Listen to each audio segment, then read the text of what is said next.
like to call to order the meeting for the Mayor and City of Council for the City of Taneytown for the month of June, and ask Councilman Zambetti to lead us in the pledge.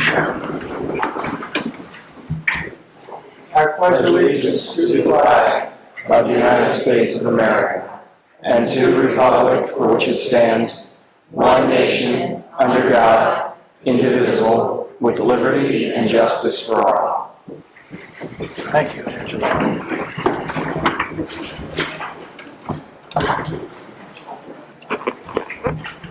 All council is present with the exception of Mayor Pro Tem Foster, who is out of town. We've got a full agenda tonight and a nice crowd to witness our goings-on, and I'm glad to see that. We've got a special guest with us, our friend David Wance, the commissioner for the first, Steve Wance, Steve Wance. There's so many Wances in this cotton-picking part of the country, I can't keep them all straight. But Steve Wance is with us to share a few words with us. But before we do that, I've got a special treat for everybody. Every year, it's my pleasure to go over to the elementary school and to talk to the fourth grade classes about municipal government. And one of the things I conclude with is I ask them to write an essay, what they would do if they were mayor. And this year we've done it a little bit differently. Typically it's a contest that involves the whole state. There's 11 municipal districts in the state, according to the Maryland Municipal League, and participants from each one of those districts participate in a statewide competition, and the winners from each district get invited to Annapolis, and they have a pizza lunch and get to go around the harbor and look at the legislative hall and things of that nature. But we were kind of late getting started this year, and we didn't have time to do that. So what I suggested to the teachers is that their fourth grade class could still participate, but we'd have our own contest right here in Taneytown. And we did that, and we had 55 entrants, and we selected the top 3 entrants and 2 honorable mentions from that list. And the top 3 winners are here tonight, and I'm going to present them with a gift card, and I'm going to ask them if they can read their essay. Now, I didn't bring the right essay for one, so I don't know whether she can tell you a little bit about what she said or not, but I apologize for not bringing that essay, but I want to recognize them all anyway. So first thing I'd like to do is call up the third place winner, Kaylee Helms. Kaylee, can you come up?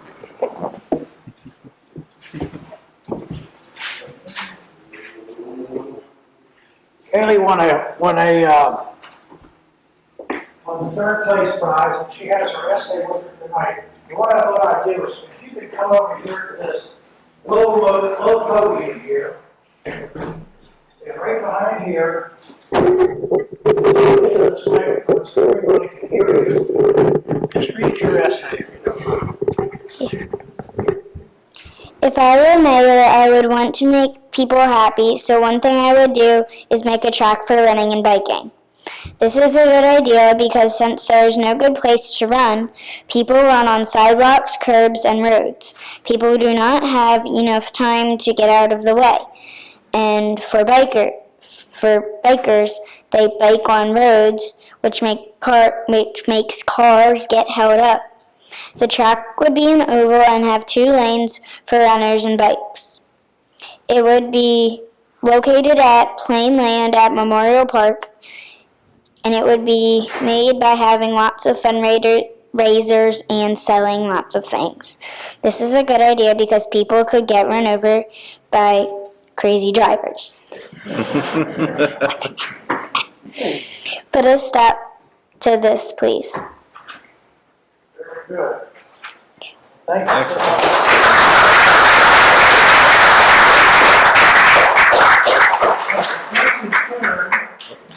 Kelly wins a $25 gift card to Eagles, so she can have some summer clothes.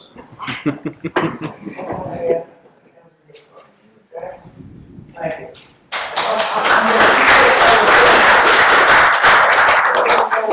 Thank you for the classes over at the elementary school. So you can recognize in front of your classmates next time.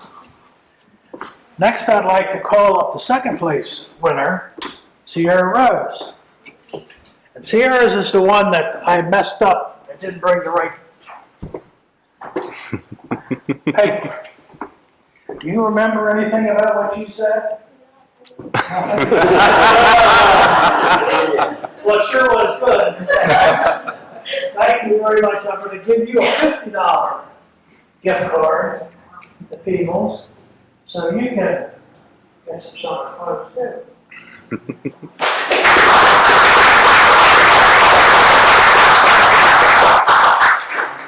And the first place winner was Savannah Shears.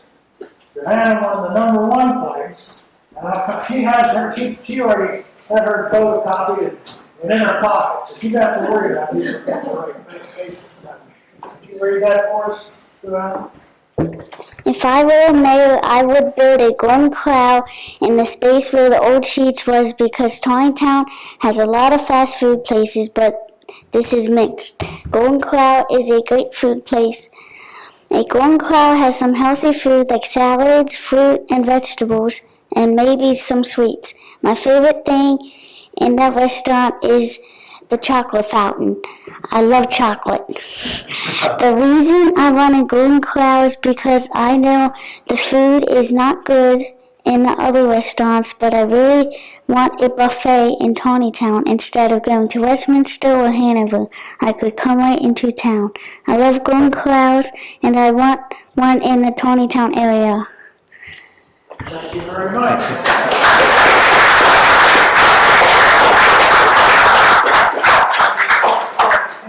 See that camera back there? That's what I want you to come over here. Sarah, or Savannah gets $100. Oh, wow. That's and it's just a regular Visa card. She's got anywhere she wants to. Okay? Congratulations.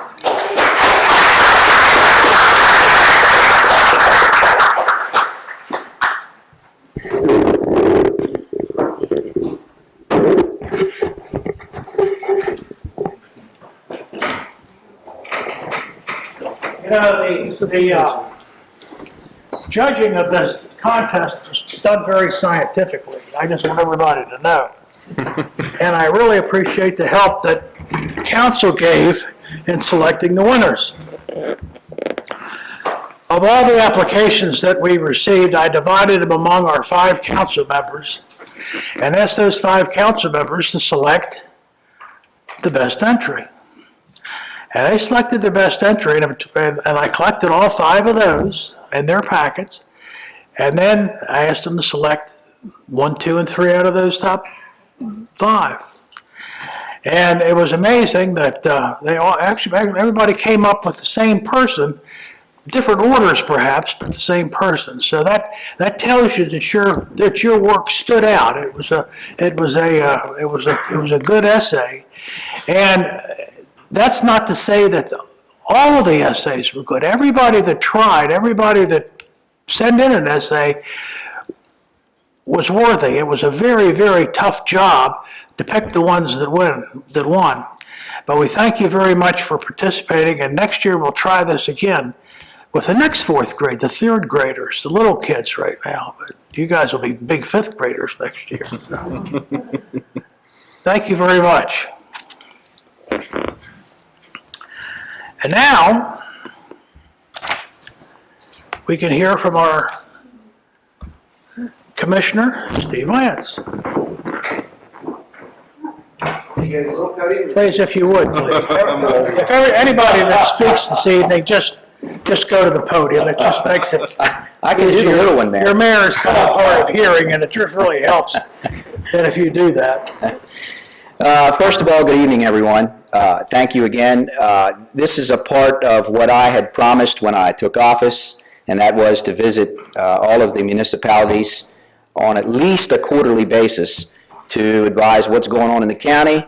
And if you all want a chance to yell at me a little bit, that's why I'm here. So it's been about 3 months since I've been here, so I wanted to stop by and just give you a brief update of what's going on. The number one thing I want to point out, while there are a lot of folks in here, I was just over at the Taneytown Fireman's Carnival, and they got rained out tonight. So they did do a little bit of food sales, but that was about it. So I encourage everybody, especially the council, as you go about and see your constituents throughout the week, to make sure they get out there and support our volunteers. New Windsor had a tough week last week too. They got rained out 3 nights. So it's this time of year, it's give or take a little bit with the weather. So I would certainly encourage all of you to get out there and support them, even if it's just for a cheeseburger. I had a cheeseburger tonight; it was fantastic. So So anyway, get out there and support those guys. We just got through our budget, our county budget, and I want to just briefly highlight you on what we did with that and where we're going. And certainly if there's any questions, I would welcome those. Some of the highlights. We provided $1 million to our Sheriff's Department and State's Attorney to combat the growing prescription drug and heroin problem here in Carroll. This is certainly a tough situation that we're dealing with, and it's not just in Carroll, it's everywhere across the state. But we wanted to sort of get out in the front of this and get some resources to our folks. As a result of that, the governor has looked at Carroll and said, you are doing a great job there, and we are hoping to get some matching grant monies that we can get some additional funding. Overdoses pretty much on a weekly basis here in Carroll. We are up to about 17 overdose deaths now in Carroll, and it's just June. So it's a tough situation throughout our county. So the sheriff is going to put 4 or 5 folks just on enforcement with these monies, and the state's attorney is going to put a prosecutor and an educator in his department, so that when folks do come into the system, we can educate them to perhaps get them out of the system, because that's the problem that we're seeing. Once you get into the system and these drugs take a hold of you, you can't get out of it. So we're hoping that some of the education through the state's attorney will help with that. So that's what some of these monies are going towards. We're also going to have a drug enforcement summit coming up early in the fall, and we will be reaching out to all of you, and certainly the health departments, the Carroll County Public Schools, our colleges, and we're all going to sit at the table to make sure that there's no duplication going on in Carroll, that we are moving in the right direction together to combat this problem. So again, it's huge, and we wanted to make sure that we were on the forefront of that, to get out here and try to combat that a little bit. We also gave an additional $6 million to our Board of Education, which is about a 3.5% increase over last year, and that is certainly very important. I don't think I have to explain why education is important. Certainly the fact that you are here is one of the examples of why it is. So that's going to go a long way there also. We're adding another K-9 unit and vehicle to our Sheriff's Department. That will give us 24-hour, 7-day-a-week coverage for K-9 in this county, in addition to our municipalities, because I think there's several in our municipalities that are using mutual aid. So that's huge.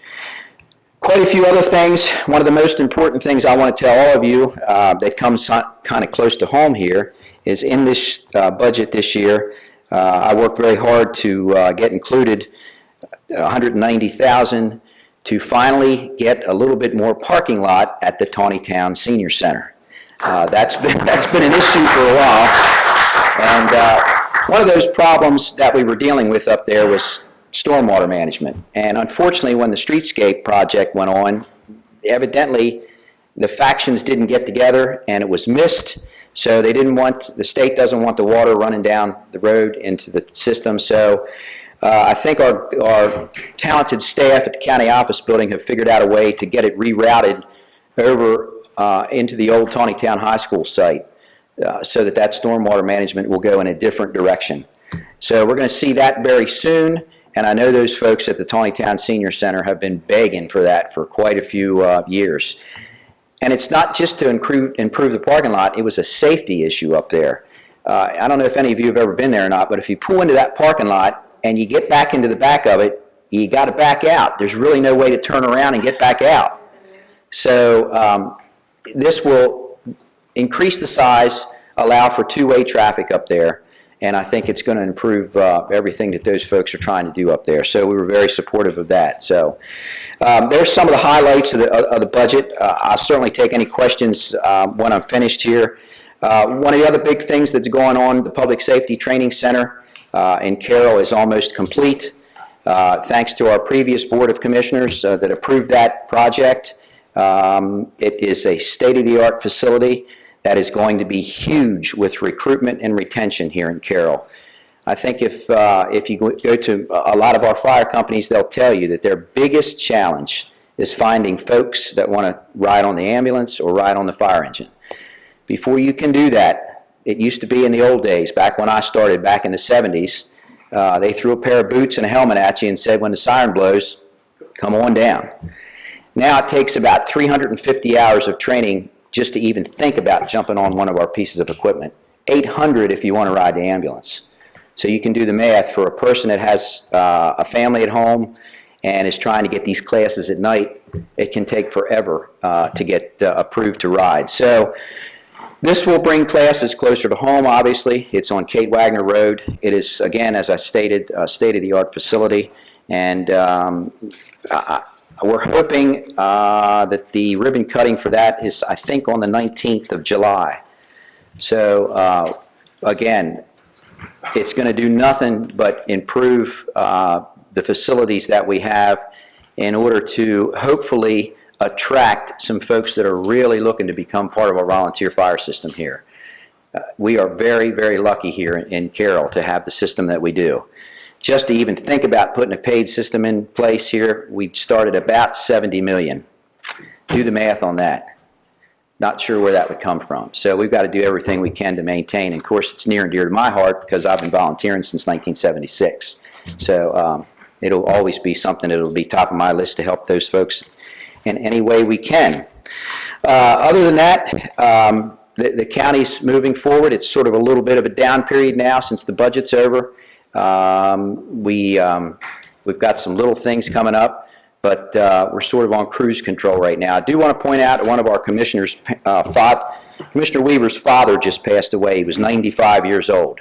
So his memorial service is on Thursday of this week. So evidently Commissioner Weaver has some good genes in his family. 95, that's good stuff. Don't think I'll ever get close to that, so we'll see. But anyway, again, thank you. Anything that we can do, I've told the mayor. By the way, Dave's my cousin. Anything that we can do to assist you folks anytime, you know where to get a hold of us, and certainly vice versa. Any questions, problems, concerns, I'm here to help you out. So just let me know.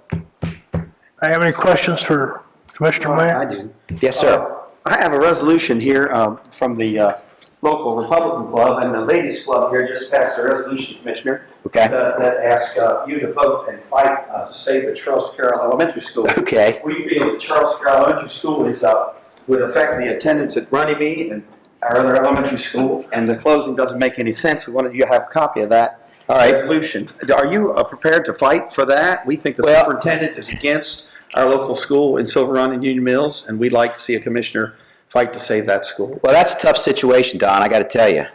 And, you know, one of the things, and I hate to say this, but there could have been a new school up there. It was voted down, I think, 2 years ago, or else it wouldn't even be an issue at this point. They had a plan to put a new school there. Now, I'm not sure how that was going to work because I got to tell you, that lot there is incredibly difficult. If any of you have ever been there, it sits on a hill, And there's some ball fields there just adjoining to where the school is. So even if they would have built a new school there, they probably would have had to empty that school in order to build it. Takes about 2 years to build a school. So the kids would have had to go somewhere else during that construction phase anyway. As far as upgrading it, I have been told that the figures are around $16–17 million for everything that it needs. I know that the building supervisor goes in at 5 every morning to fill up the water tanks so the kids have water to drink. That's how fragile the water system is there. And there's no water on that lot. That's a tough situation. Septic system is on borrowed time. At any day it could fail. So there are quite a few challenges up there. Ultimately, this decision lies with the Board of Education, as you well know.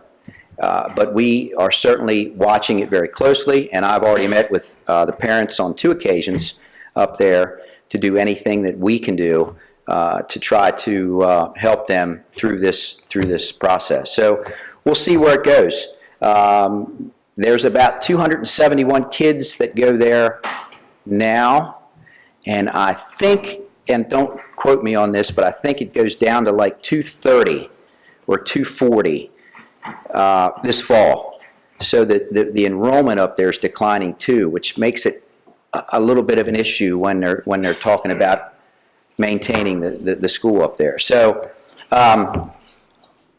we're doing all we can to support the parents up there. Enrollment's declining everywhere. We don't want to build new buildings when the enrollment's declining.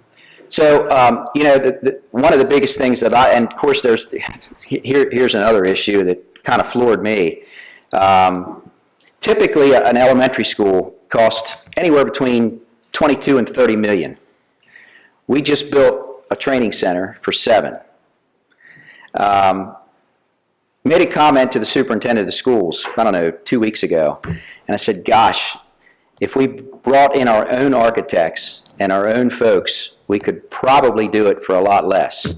The problem, though, is that the state has so many stringent requirements that they'll look at you and say, not going to happen.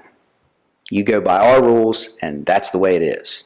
So I wish that was different. I really do. Well, I want you to think about busing a second grader from Humbert Schoolhouse Road to the airport, which is one of the locations mentioned for the new school. Yeah, they've got it. People up there are very upset. Oh, they are. I know. I've talked to them. But I will tell you this. I've talked to about 24 or so parents also that live up on the upper side, Deep Run Getting side, that are very interested in their kids going to Ebb Valley if it happens, because it's a newer school and they're right on the line up there. So it wouldn't be that much of a difference in transportation. So we're going to wait and see. They've got a redistricting committee that they've put together. That report is due, I think, in September. That'll probably tell the tale on which way they're going to go and what they're looking at transportation-wise and the length on a bus and that kind of thing. So we'll see. I'm aware of it, Don. I got a second question for you. Okay. Economic development, we have an economic development director in the town, Nancy McCormick. Right. And you have 2 co-directors now, Mr. Wheatman and... They're not co-directors. What are they? Jack Lyburn is, let me make sure I get the titles correct. He is the Director of Economic Development, and that is for our larger facilities that are looking to relocate here in Carroll. As a matter of fact, we just got a $500,000 check that went back into our coffers because of some property we bought associated with Fuchs that's moving into the Hampstead Business Park. So Jack Lyburn is in charge of that. John Wheatman is Director of Small Business and Workforce Development. So his concentration is on helping small business become more viable here in Carroll and making sure that our I can't think of the think tank that they got down on 140 where we help and provide space for for folks that want to operate a small business. That's his thing. So we don't have co-directors. Jack does his thing, John's doing his thing. And I do know that John is constantly in contact with Nancy because I've had several conversations with Nancy. That's the reason I brought it up. So Right. we have more resources, I think, in that department because of the way you've organized. Yeah, so Nancy, and she's also in constant contact with Jack because if there's anything we can do to get some big business up here in this area too, certainly if it fits right, we'd like to do that also. So no co-directors there. They each got their own areas of responsibility. Steve, one comment. The system is working fine. John and Nancy they're very cooperative. Whenever there's a new business that proposes to come into Taneytown, they get together with the new business and try to develop a business plan, provide training for the new people. The system is working well. It's good that the county moved that direction a couple of years ago. Both of those individuals are very, very good at what they do. They really are. So John is quite a talent when it comes to making sure that our small business and prospective small business folks have what they need. Because, truly that's what it's all about. You know that. Anything we can do to enhance our Main Street communities, And they work that's hand in huge. hand. They work hand in hand with the community college too. Yeah. So it Yep. it really works out. Good stuff. The one young lady talked about a golden corral here. Thumbs up to that, my dear. I'd like to see that also. As most of you know, I was kind of involved with Gunner's Grill for a while, and that was a family restaurant, and we were sorry to see that go. But Taneytown truly does need something like that. So you need to get on the phone with the Golden Corral folks and read them that letter. I have a question. Sure. Can you go over the figures for the schools again?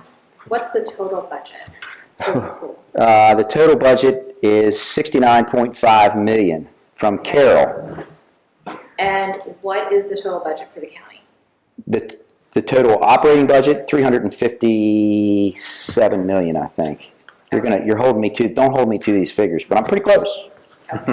So the budget for the schools went up Correct. by what? About $6.5 million, almost $7 million. Okay, and enrollment has declined by how much?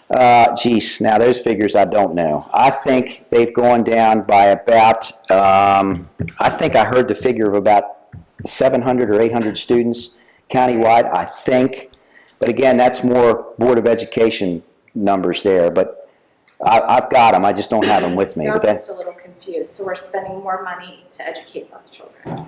well, it would seem that way, yes, but it's not. They have been so far behind in some of the things that they need to do. And keep in mind that they've got a lot of capital projects that they've put on back burners too. There are about 5 or 6 schools that need roofs. There are about 4 or 5 schools that need HVAC systems that are on borrowed time, let's put it that way. There's several that need paving because there's a ton of issues in parking lots and stuff. And, quite honestly, there are, as was told to us, the price of everything is going up. Resources is tough. Their books and all of that, it's going up. So, did we give them what they asked for? No, we did not. Did we try to reach what we could to get them what we thought they needed? Yes, we did. So are any of the high schools at capacity? No.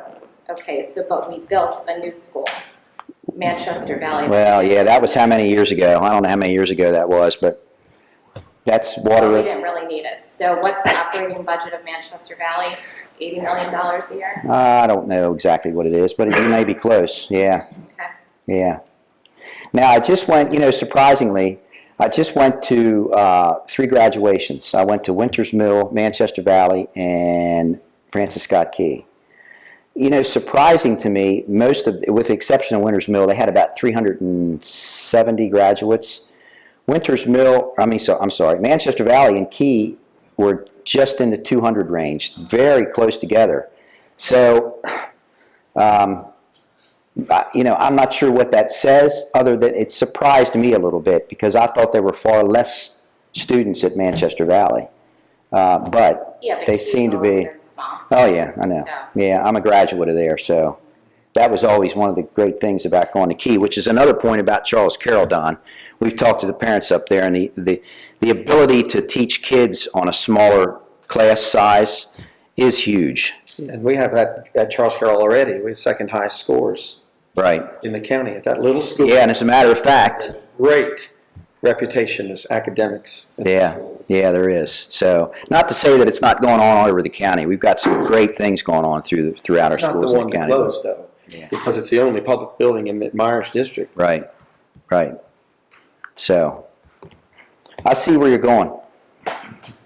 Call me if you've got more concerns, seriously. Well, I'll be honest with you, Saturday was our last day in Carroll County Public Schools Okay? at the FSK graduation, so we're done. You're done because you want to be done, or you're done because your kids are old enough to be done? What are you telling me? Yes. We have a 12-year-old and Oh, he's now in okay. private school, Oh, okay. so we're done. Okay. All right. Thank you very much, Steve. One more question. Back there. Two things, Commissioner. First of all, I don't need my hair cut. You mentioned the Sheriff's Department K-9 dog. I've seen the dog in action right next door to the parking lot about 2 weeks ago. A lady refused to cooperate with them as far as drugs, and they called the dog in. And he made a round of that car, put his paws up on the roof, and in 15 seconds, there were drugs found in that car. Was that a sheriff dog or a taunt? That was the sheriff. Sure. Okay. All right. And another thing about the jail, is there anything going on about building a new jail? Not in the budget. Have you heard any rumors of one being wanted? Oh, yeah. Wanted? Yes. Yeah. Yeah. Matter of fact, we've got about 15 folks in Allegheny County that we're paying for very cheap rate because we're over capacity at the detention center here in Carroll. Want it? Absolutely. Yeah. There's also been talk about a minimum security facility as opposed to a detention center. Because we've seen that there are quite a few folks that are able to be mainstreamed, if you will. The folks that are trimming grass and picking up trash and things like that, perhaps could be kept in a minimum security as opposed to a detention center. But there's nothing on the radar at this point. There's only talk. Yeah. Does the correction officers get a pension the same as other counties? Yes, sir, they do now. Exact same type? I don't know if it's exact, but they've got their own pension system now. Thank you. Yep. Sure. Cyber highway, Yeah. is that still in talks, or is that actually happening to bring more big business to Carroll, since there's no major interstate? Yeah, interestingly enough, the fiber optic system continues to grow here in Carroll. As a matter of fact, it is out to Evapco now. Those folks out there have the ability to get onto our fiber optic system and do what they need to do there. I think you've probably been reading in the paper that the city of Westminster is very close to getting their Usual business people that I know. I own my own home improvement company, and I know some people that are into the bigger scene of construction, and they've been talking about that. Well, I got to be very honest with you. When I came into this job, I thought it was better than what I thought it was as far as our fiber optics goes. It is not. And they haven't made very many strides in the past 2-3 years. And I'm frustrated with it. A lot of it has to do with the Comcast folks, and they're actively working on a new contract as we speak. So perhaps that will help. But it's just an extremely slow process, and I got a lot of folks in the outer line areas in District 1, specifically Silver Run, Union Mills, up in those northern areas. My kids can't do their homework. We've got no internet. And so it's a problem, and I'm frustrated with it. They came to us about 2 weeks ago and made a presentation, our director of that department, and we sort of sat there and just looked at one another and said, what in the world did he just say? They're not really doing what we think they need to be doing. So as a result of that, we've sort of embraced the Westminster folks, and we're putting a new committee together of our own folks to see if we can start pushing this a little bit quicker, because it's just moving entirely too slow. Now, with that being said, most of the fiber optic is to all of our fire departments, police departments, and libraries. So it is in the ground. It's that last little bit to light it up from the street to the buildings. That's the holdup. So we're trying to push them to get that a little bit quicker. It's frustrating. Is it true that those kind of like airwaves kind of thing to try to draw business? Yeah, well, that's that. If you can provide that, you're a step up when you're trying to attract business.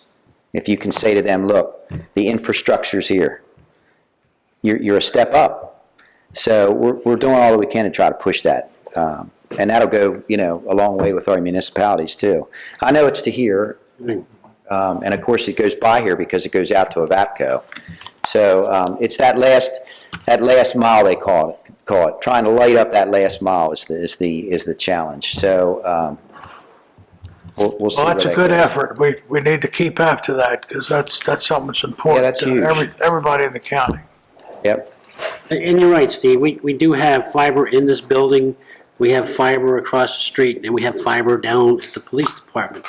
The big issue, as I see it, is there's nothing to connect to. That's exactly right. Yep, it's that last mile. Yep, It doesn't I go know. anywhere. Yeah, so we're very frustrated with that, Henry, and we're working on it. Trust me. Now there's some new ideas in there. Some people are getting pushed like they've never been pushed before. We So- were kind of very much excited by getting it, and then, Then it went. yeah, because we were looking at the capability of connecting to the county and getting GI, a lot of the GEO stuff out of the county. Still waiting for it. Yeah, I hear you.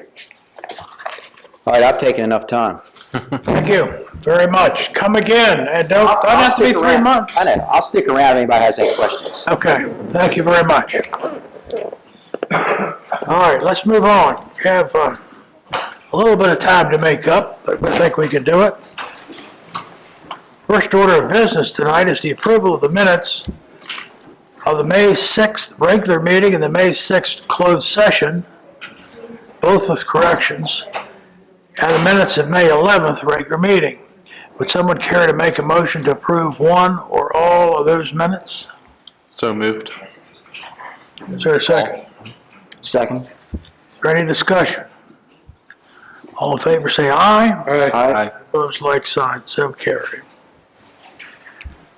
Next, we go into resolutions, ordinances, and agreements.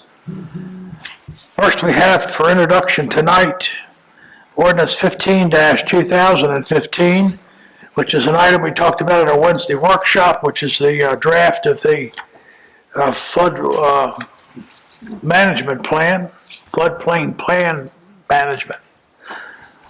And I suppose we need to take a look at that and be ready to approve that next month. All right, anybody have a chance to look at it or have any questions Yeah, I have on a what we question. need to do? Right, Jay, as I understood it, you said there are only 22 properties that are in the floodplain on Wednesday. No, there's No. 22 properties on the the FEMA firm map. Okay, that are identified as being in the floodplain. They are In this- definitely in the floodplain. And you said, what did you say, 12 of them are owned by the town? Is that 11 or 12. 11 of 12 of them? So I would suggest that when you bring the final adoption up, that instead of making a requirement for people to come and get a floodplain approval with the town every time they do a project, that we just notify the dozen properties that are affected, that it only applies to them instead of to everyone. They're the only ones that should have to do anything with the town at all, having to do with the floodplain management ordinance. If it doesn't work like that. So Everybody's gonna have to come in whether they're in the floodplain or not and get an approval. I don't agree with that. Yeah, I mean, I didn't agree with it since 2011, but, Yes. okay, but here's the reality. You have to use the right terms. Floodplain is different than being on the firm maps, okay? The firm maps are the floodplain insurance rate maps that are done by FEMA. So those are mapped, those are existing. This covers those, but this also covers anyone else that would be in a floodplain, floodway area. So it's more than just the 12. Those 12 are mapped, but anyone who has property that would be on a floodway or floodplain area besides those 12 is also affected. So the example would be Big Pipe Creek that comes along through here, okay? Those are where the firm maps are done. That's what the FEMA identified, saying these are in the firm area, these count. But there are other ones, other creeks basically, that come through town that when it rains, like it did tonight, flood. And those would be considered in the flood areas as well, but they are not mapped on the FEMA map. And what the FEMA people said is you have to adopt a floodplain management ordinance that covers the firm maps and any other flood areas that you may have. And we don't know where they are, and we don't know what they are, which was my big complaint for 2 years. But those count. So if you're a developer like at Meads Crossing, who has a creek going out there, one of their requirements is when you build, you have to map these areas, give easements, and do that, and this applies to them. But for the existing people, the people who have houses, and the example I used the other night was up on Bison Street. You go right behind those houses, you go right down, and there's not 25 feet till you're into the creek. Right. Those houses along those creeks may be in the floodplain. There's also a floodway, but we'll call it a flood area. They're affected by this too. And so what's FEMA saying is you can't distinguish, because I tried to do that. That was our first reiteration of this, to say this is only going to apply to the firm maps, those 22 properties. And that never saw the light of day. They said absolutely not. So I've tried that. I've gone to that windmill and gotten thrown away from it.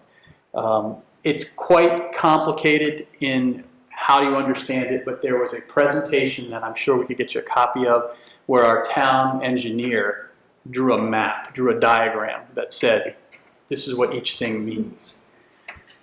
So that's the story. That's how it works. I tried your idea and they said absolutely not. I just was concerned about people coming in for permits and getting a no answer that are not identified as in the high-risk floodplain area. Right. There's lots of water courses in the town. I was thinking over by the middle school, for example. There are people along that you wouldn't deny a building permit or even micromanage their addition or shed. And that is the reality of it. I mean, that's what we've come down to. That's what you have to decide, is that if you live across the street, there's no waterways through there. So you come in and you want to do something. Where do you live? Show me the map. No problem. Normal course of business. You live on Bison Street. Show me where you live. There's a little piece of blue behind your house. We're going to need to look at this a little closer. What is it you want to do? Well, then you need maybe talk to the county, and maybe you can't do it at all. So yeah, you're right. I mean, that's how it works. So you got to decide whether that's You understand my concern, I think. Oh, I shared it for a bunch of years. And Okay. I always felt my problem, and the council who has talked about it was, we don't know who those people are. So who decides? Who decides? It's if you're on a floodplain. If you're on a floodplain, it's by distance, and pretty much that's it. So that's the issue, is that there is no way that FEMA identifies all the floodplains in town. They leave it up to the town to do it. Well, another reason why it won't work the way Councilman Frazier said is, if you look at Prince George's County right now, they're having an issue where there are several houses more or less on a hill that are not in a floodplain, but their houses are being condemned because of surrounding floodplains eroded the land beneath them. And they're stuck between, well, they couldn't get flood insurance, and FEMA really doesn't want to touch it, but it was all a result of this flooding. Their houses aren't flooded. They're just structurally the ground beneath them. So right there, if you just target the so many properties that we say are in the floodplain, you're leaving everyone else at risk in case, something catastrophic does happen. What risk is that? There's a huge risk.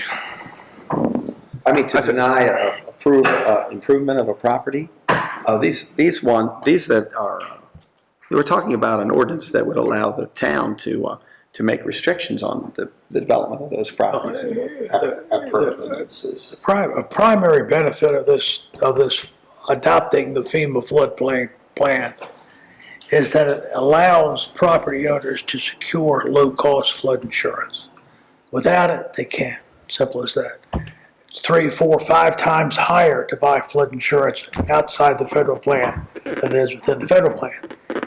Unless we get in the federal plan, people have to pay exorbitant rates for their flood insurance. That's all.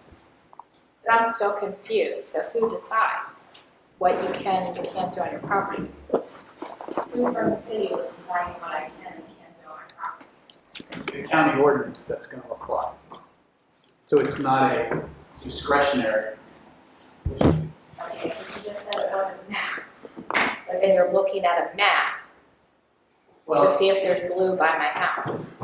Well, if you have a creek in your backyard, you're affected by it. So it's mapped. But it's not, I mean, everybody's throwing around these terms like it's simple. These are technical things. Even I don't get it. When Well, I'm when you trying to say- understand it so that, I'm trying to understand this better. For that, you need to read the county ordinance, because that doesn't do anything but adopt the county ordinance. And so when I say it's not mapped, a floodplain delineation map is a big deal. And that's what's done by FEMA, that's what's done by the developers. Nobody in their own house has that, or would do that. Well, my sister was affected by Hurricane Sandy. FEMA has not done very much to help her out. So I don't know that involving FEMA is such a great idea. No, it's the other way around. FEMA's come to us to involve us in this. Right. And told us that if the city does not adopt this and get into the program, no one in the city will be able to purchase federally backed flood insurance. And that's what I'm saying. She has federally backed flood insurance, and it's done really, almost 3 years later, she's not put back the way she was. So, I mean, So, you're preaching to the choir. I fought this battle for 4 years, okay? Everybody else Here to knows help that. us, I think. So this is Well, the way again, it it's is. just in for introduction tonight. We'll have some more discussion on this next month at the work session, and we'll have the vote. Did you all get the county, or sent you the county ordinance too? I didn't. Yep. Okay. I was just going to ask about that. We'll provide that by email for you, so you don't have to track it down yourself. Next is our resolution for adoption, Resolution 2015-06, which is the water allocation for June. Does anyone care to make a motion to adopt that resolution as corrected? So moved. Is there a second? Second. Any discussion? All in favor, say aye. Aye. Opposed, like sign. So carried. So you have the city manager's report. Henry, what do you have for us? Well, as you all know, I missed 3 days with illness, but the mayor hit the very highlight with well 17's now online, which is epic from the standpoint that we've been dealing with this for 2 to 3 years.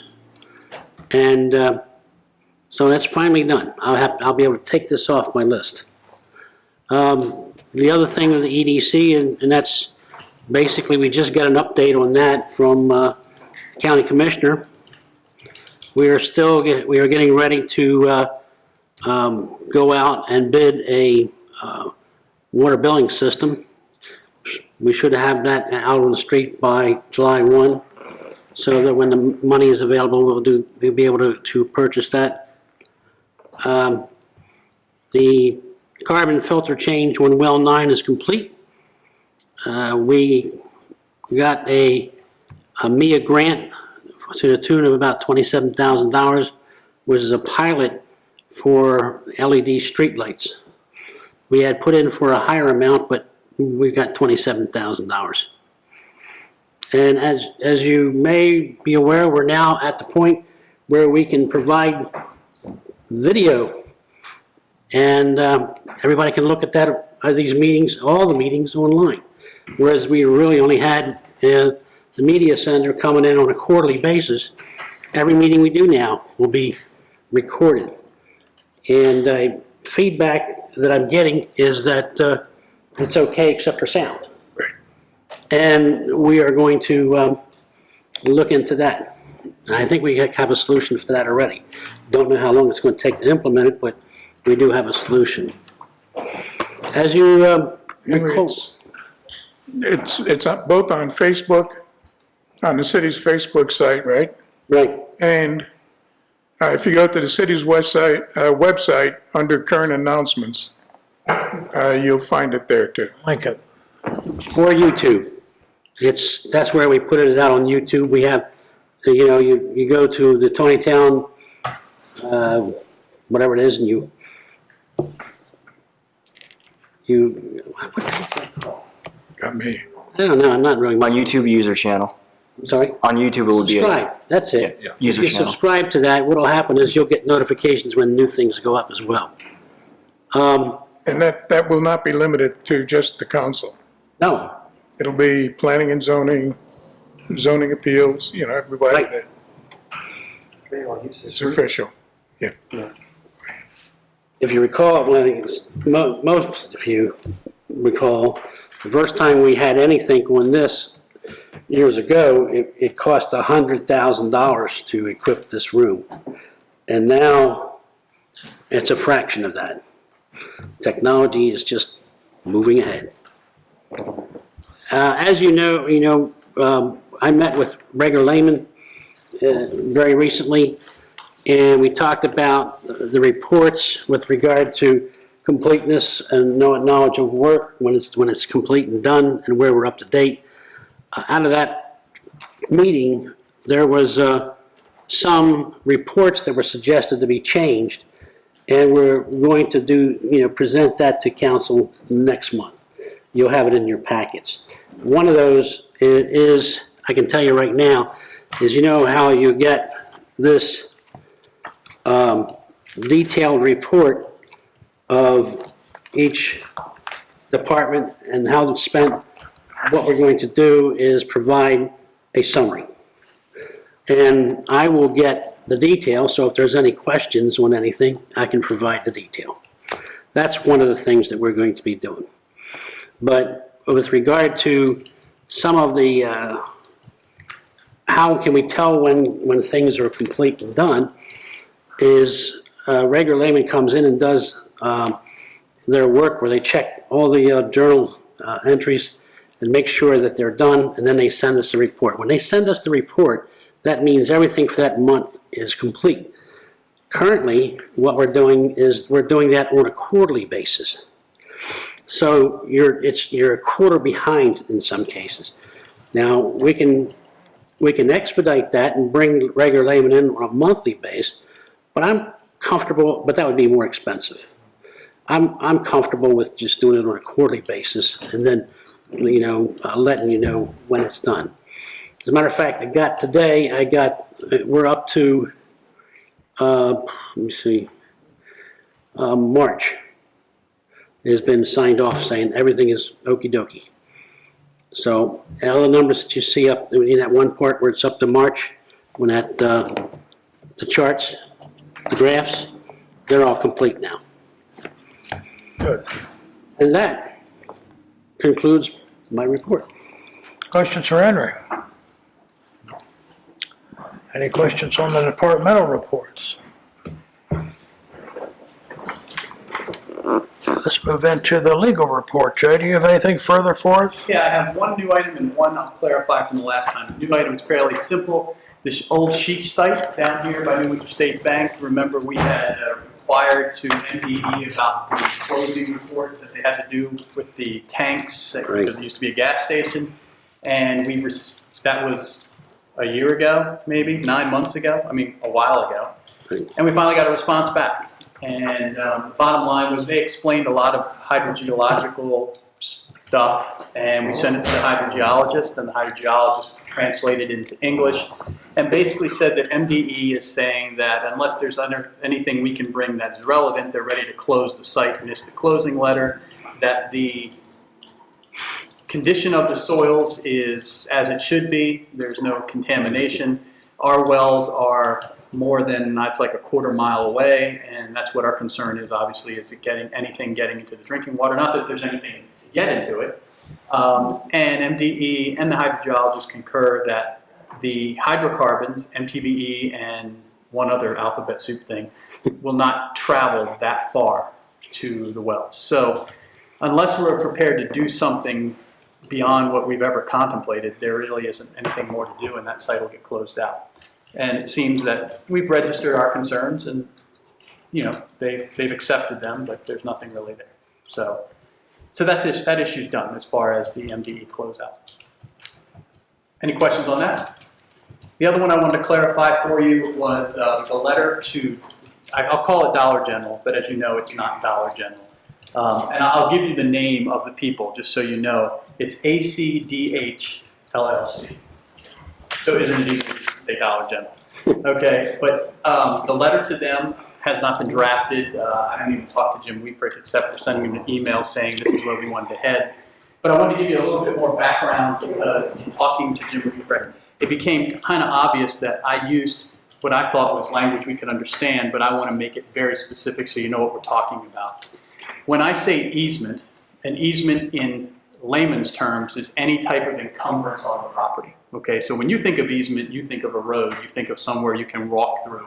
When a lawyer thinks of an easement, he thinks of anything that encumbers the property. Okay, so when I say easement in this term, what I meant is a maintenance agreement. Okay, it's not an easement like a driveway or a walkway. It's a maintenance agreement that gets recorded on the land records, so it's forever, and people can see that it exists. But the maintenance agreement, which I called an easement, means that they and the city have agreed that if they don't follow the terms of the stormwater management regulations, that the city will step in and make them follow it, either by doing it ourselves and charging them or taking the court to do it. So that's what that is.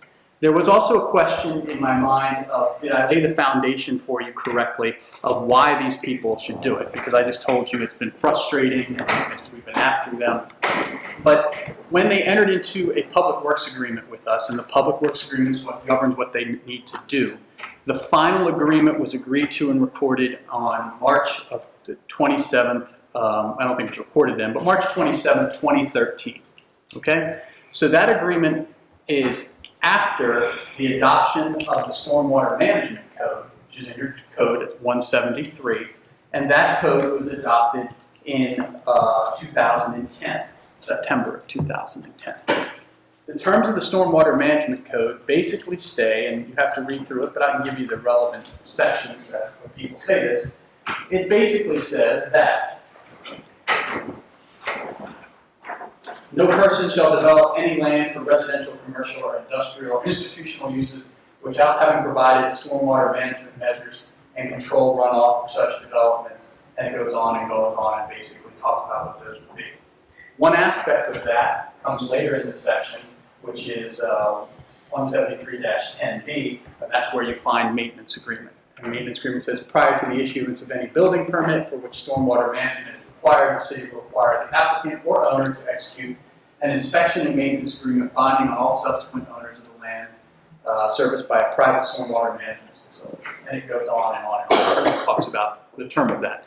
It becomes a boilerplate agreement, but that's the foundation for what we're talking about. So that's the law that these people came in to develop under. So it applies to them. However, because they're a developer and they're altering the land, they execute this public works agreement, which I gave you the data of. And one of the provisions in there on page 9 basically says, upon the issuance of the certificate of completion, now we call that a UNO, use and occupancy permit, by the city, the developers to execute all necessary deeds and agreements at the developer's expense in forms acceptable to the city. Easements to the city for water and sewer lines and maintenance and repair thereof, conveying easements for drainage of storm water as shown on the construction and recording plats, and conveyance of other rights as called for in the construction plan, recording plats, or approvals. So, that's why you sense my irksome, is that they signed this, they took it subject to the law, then they transferred their interest from ADC LLC to somebody else, the current owner, and never complied with this. So the issue that I posed to you before is they didn't follow the law, they didn't follow the agreement. That's clear. But maybe it's not that big of a deal because we're only talking about a couple berms, of swales type of thing. It's different than stormwater management ponds, let's say, than Carroll Vistas, which are huge ponds that need to be maintained and mucked and cleaned and done stuff to. This needs to be mowed and basically not destroyed with a bulldozer. I mean, there's really not much more you need to do. So that's the question. And I posed to you and you said, hey, we should try to pursue this. We should tell them they should go after it, the new owner, which we told them again, but we'll tell them one more time. And if they don't, then the city goes after the owner and says, hey, here's the agreement. You need to sign this. It's what the city code says. And the new owners need to sign it. And if not, the people we're holding the bond from, the old owners, need to pay us the cost of doing it. So you all should pay that. So that's where we left it. And so I want to give you the foundation, the chapter and verse to see why it kind of is irritating, because this is always an end thing. Okay, so you come in, you're great guns, you want to build, you get your planning approvals, you put your bonds up, you go out and get your backhoes and you start digging and everybody's happy and the store opens and whatever, and everybody's still great because now we have a Dollar General, and these are the things that have to be done at the end. Nobody likes that because we want to move on and look for the next thing. And these guys, it's not like they did things underhanded, it's just that if the blacktop was cracked, we would have told them to fix that too. This is one of the punch list items, if you will. So that's what we were thinking about. Well, I'm concerned about holding the bond, because you always should use an occupancy permit with them, which means you inspected this thing, the 3 berms they built, and you have between $400,000 and $500,000 of their money in the city budget that you've been holding now for 3 years. And you've already said they completed all the work. So I think the mistake, if it wasn't signed at the time of the mistake by this company, is something that we signed off on, and therefore we should not extract a pound of flesh from the new owners, make them sign an agreement. They didn't buy the property with that agreement signed. And it wasn't my sense that you should draft a letter to threaten them that if they have to, that they have to comply with that and maintain that for the duration. Certain types of soils have to be maintained for years and years and years, a great deal of expense on that. So I'm concerned about holding the bond. I'd like you to release the bond because all work was complete. I think if we don't release the bond, they have a right to sue us. Yeah, they might want to sue us, but some of the things you said there are not technically accurate. One, the bond isn't money in the city's coffers at all, just a piece of paper, an insurance policy, if you will. And we haven't been holding it for 3 years. The Public Works Agreement was signed when I gave you that date in 2013, but they issue the bonds when they get their building permit. So we've probably been holding the bond for a year. But the Public Works Agreement and standard operating procedure is we hold the bond for at least 1 year after they give the certificate of completion. Mm-hmm. So they come in, we inspect it, we say, these are the punch list items you have to correct. No questions asked. And at the end of the year, did you do these things that we said you had to do a year ago? This was one of the things we told them that they needed to do, and they hadn't done. They did everything else, but they got to this, and their excuse was, well, we already sold it. And that's how we found out, and that was my email to you. That's how we found out it was even sold, was that they told us, yeah, we can't really sign this because we don't own it anymore. So, I mean, that's the issue. We have this happen a lot, never with an agreement. Usually it is with infrastructure, where a developer wants us to take a piece of infrastructure, and the issue always comes down to this. The city is always here. So if there is a problem down the road that has to be made good on, if we don't make the developer pay for it now, the city pays for it later. And that's this issue too. So if we have a problem where stormwater is a problem and those berms have a problem, and the state comes down on us, which is what they could do, then we have to spend the money and time in order to force somebody to do something. And this agreement makes it easier for us. That's why the state tells us. My opinion that those 3 berms that they didn't get the signing done was a mistake made by the town, and we shouldn't make that mistake. Under this current management, we made a mistake on not getting the signing done when they owned it, and we should not hold their bond.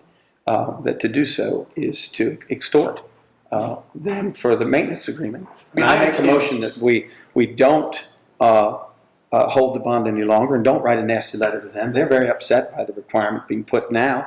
You won't release their bond. I think it's wrong. We want developers to come in to build nice things like the Dollar General. And if you harass them like we're doing now, I think it's going to discourage people from looking at Taneytown. I don't want to do that. I'd like to make a motion that we don't go down the direction of having a threatening letter get sent to them and the new owners both that have no obligation to sign it, and that we just release the bond. So I move that. You the chairman? Ready, second?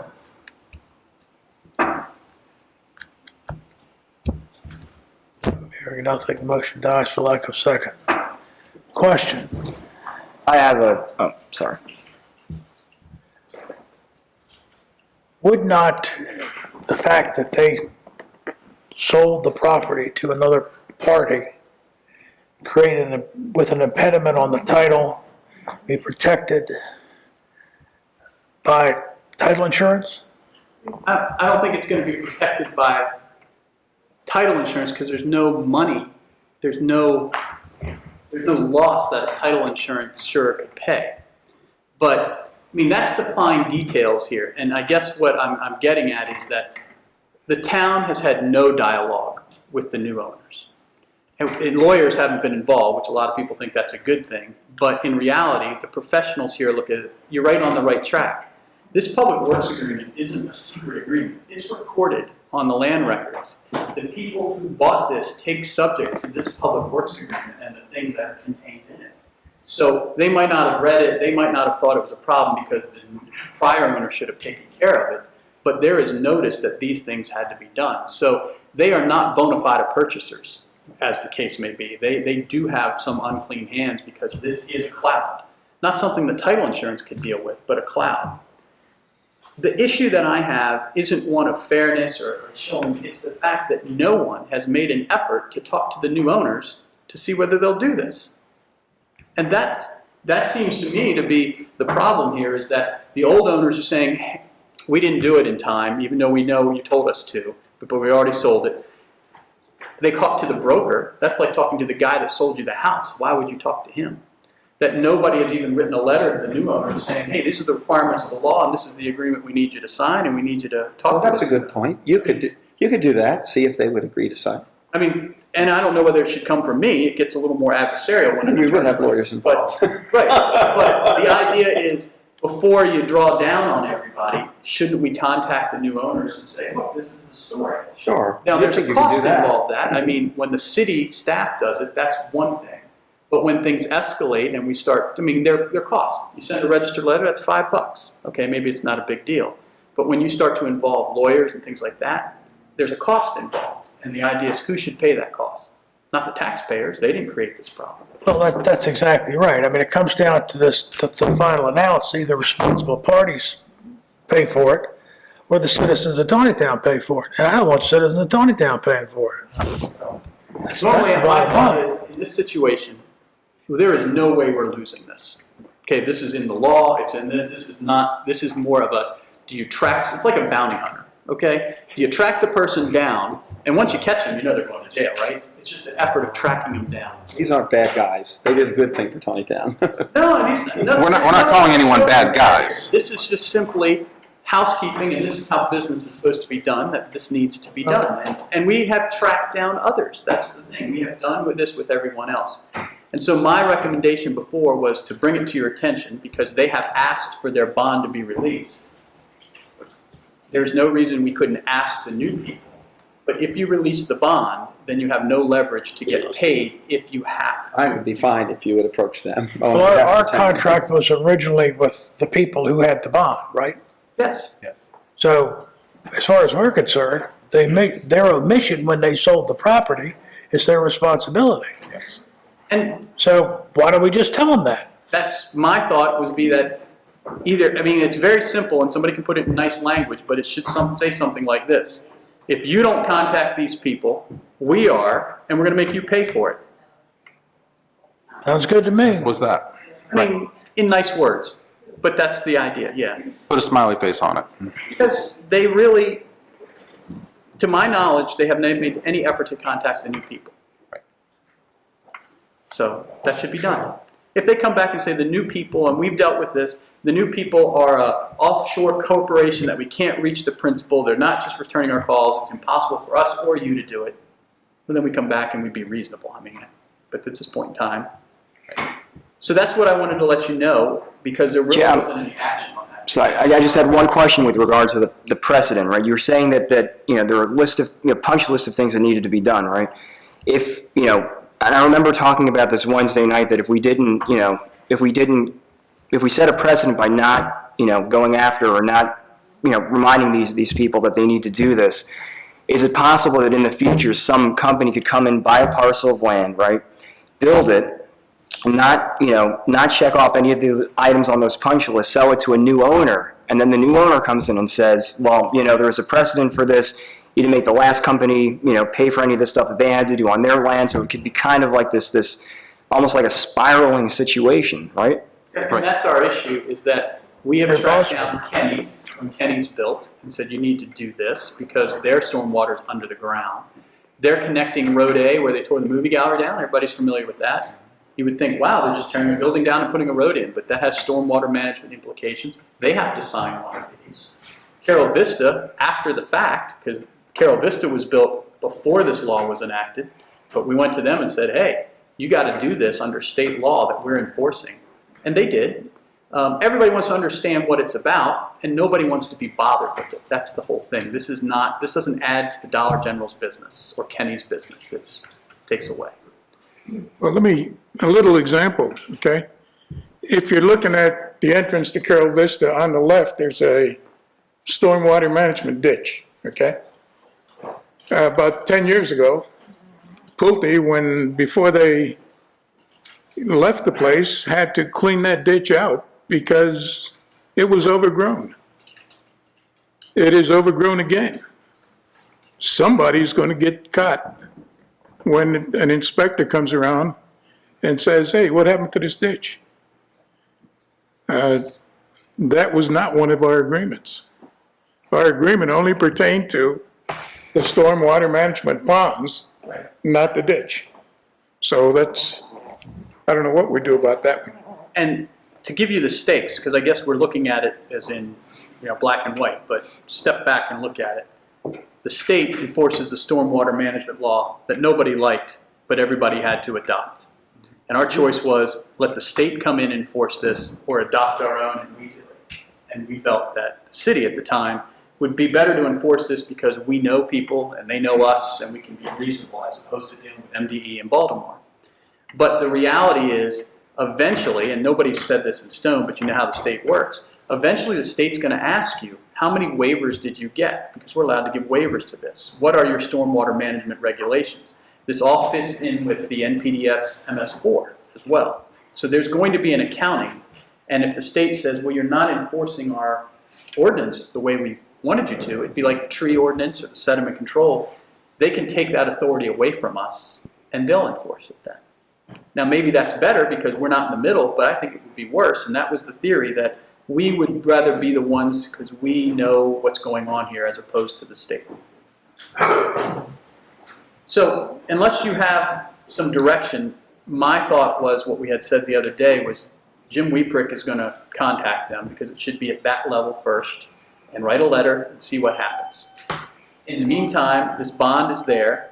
And he's going to tell the people holding the bond, this is what we're doing.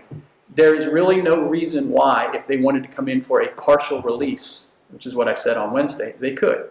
They could come in and say, hey, our water's done, our sewer's done, this is done. That lowers the $400,000 to some other amount, but it's not going to be $500. We got to keep an incentive amount that keeps them interested in solving this problem for us.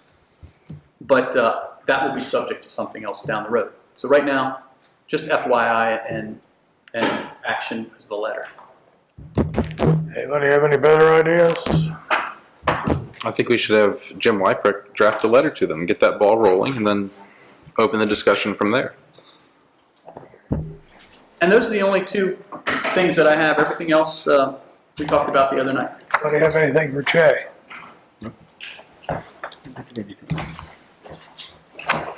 All right, unfinished business. Have any unfinished business to come before the board tonight? I think I have one unfinished business. I don't know exactly what goes under that category. Stuff we talked about Wednesday that we, or some other time, prior council meetings that we didn't complete action. Good. Well, I asked Wednesday that the water rate increase would be put on the agenda for today's meeting. I put draft on this meeting. When I was appointed to the Maryland Home Improvement Commission by Governor Hughes, we always had a vote on the agenda and accepted the agenda as an action item as the first thing we did right after the Pledge of Allegiance to the flag. I think we should adopt that policy as a council because I think sometimes there'd be an argument about whether or not something could be considered or not if it's not on the written agenda. And so I'd like these to be printed in the future with a draft written on them, so that and we actually vote on accepting the agenda we're going to go forward with, because it's a council meeting and the council ought to approve the agenda. I don't know how the agenda is generated exactly, but I want to put that out there. On the water rates, I want to bring up today that I brought up on Wednesday that there's a miscalculation in the 2011 plan that's used to raise the water rates automatically with only one vote of the council. And it was done in 2011, and there was a 5% mistake on the estimate for inflation. And I handed out a sheet. I don't have one up for everybody here today. I'm concerned about the increase that was printed in the Taneytown record without a vote. I'm on the council. I want to vote on the water rates. I don't want the 2011 resolution to be in effect. I want to vote on the increase of the water rates. I had told the council, and I told all the people in Taneytown, last year when you raised the rates, we collected less revenue. We've crossed the point of diminishing return and raising the water rates and getting more revenue to pay off this debt. And I want a motion today to repeal the 2011 automatic increases and make the council vote every year on what the water rate is. That's what I wanted to happen at this meeting. And Well, if you recall Wednesday, Don, I asked you to set some time aside to come in so we could explain how these water rates were arrived at. And am I wrong about the Davenport report that that they recommended the rate increases and the council only voted one time on the water rate increases all the way to 2017? Council has spent innumerable hours discussing water rates. But I just asked a specific question about the Davenport report. Council, let me just tell you where I'm coming from. I respect your desire to lower water rates. Nothing would make me happier to be able to reduce water rates or taxes or anything else. But the fact remains is we have a certain set of bills that have to be paid. If we were to lower water rates, that would take money out of the budget. We could not lower the water rates unless we could find a way to replace those funds. That's number one. Number two is that once we have the time, come in and meet with us so we can explain how these water rates were arrived at, I think you'll understand that our thinking is correct. If at that time you don't, then that's the time to make the motion. The time's not to make the motion right now, because we've already spent hours and hours and hours as a council discussing these, hashing through these, making sure these were correct and fairest to everyone else. One thing you're not aware of is before those water rates went into effect, we reduced the water rates $30 per household. That's something you weren't in town to experience. But prior to this water rate change in 2011, every household in Taneytown was charged $30 a unit. $30 a quarter. That had been rolled back, that had been eliminated. And to make up that revenue, it was used to establish the new water rates. Yeah, do you remember me saying Wednesday that it's a 3-to-1 ratio between the water? If I use a gallon of water, is a multiplier on the numbers around the sewer, even if I use water through the water hose. So there's a lot of injustice in that. It needs to be addressed. It's all found in the Ma'am, please speak, Stella, you don't have the floor. Davenport reports. If there's an error, and I think I found one, I think there should be a readoption of the rate policy for 2015, not an estimate based on a 2011 projection that's faulty. You know, Don, we can solve this rather easily, okay? Why don't you bring forward to the city council and mayor a plan, documented and workable, okay, that would provide us with the same funding that the existing resolution which you want to discard would provide. At that point in time, we will gladly look at it, and if you can show us that you will provide the money needed by the utility fund to meet its requirements, then we will gladly entertain what you have. But to just say, this says 5%, so therefore it's no good. Well, I just think that's reason to You don't, consider no, it. because what that really says, okay, is that in FY16, we increased the water rate a set amount, okay?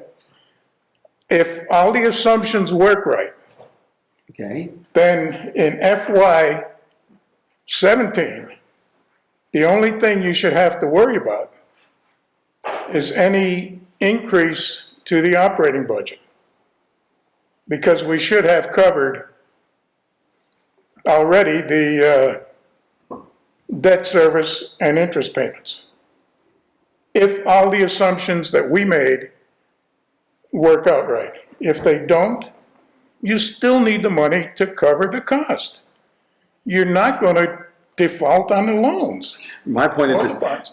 And it's not 5%, it may be 2%. correct. It may be I agree 10%. with that. Well, my point is that you're going to collect, you could potentially collect less revenue as the price is elastic to That is demand. figured, that was all figured in the budget. That's what when happened it was last year. done.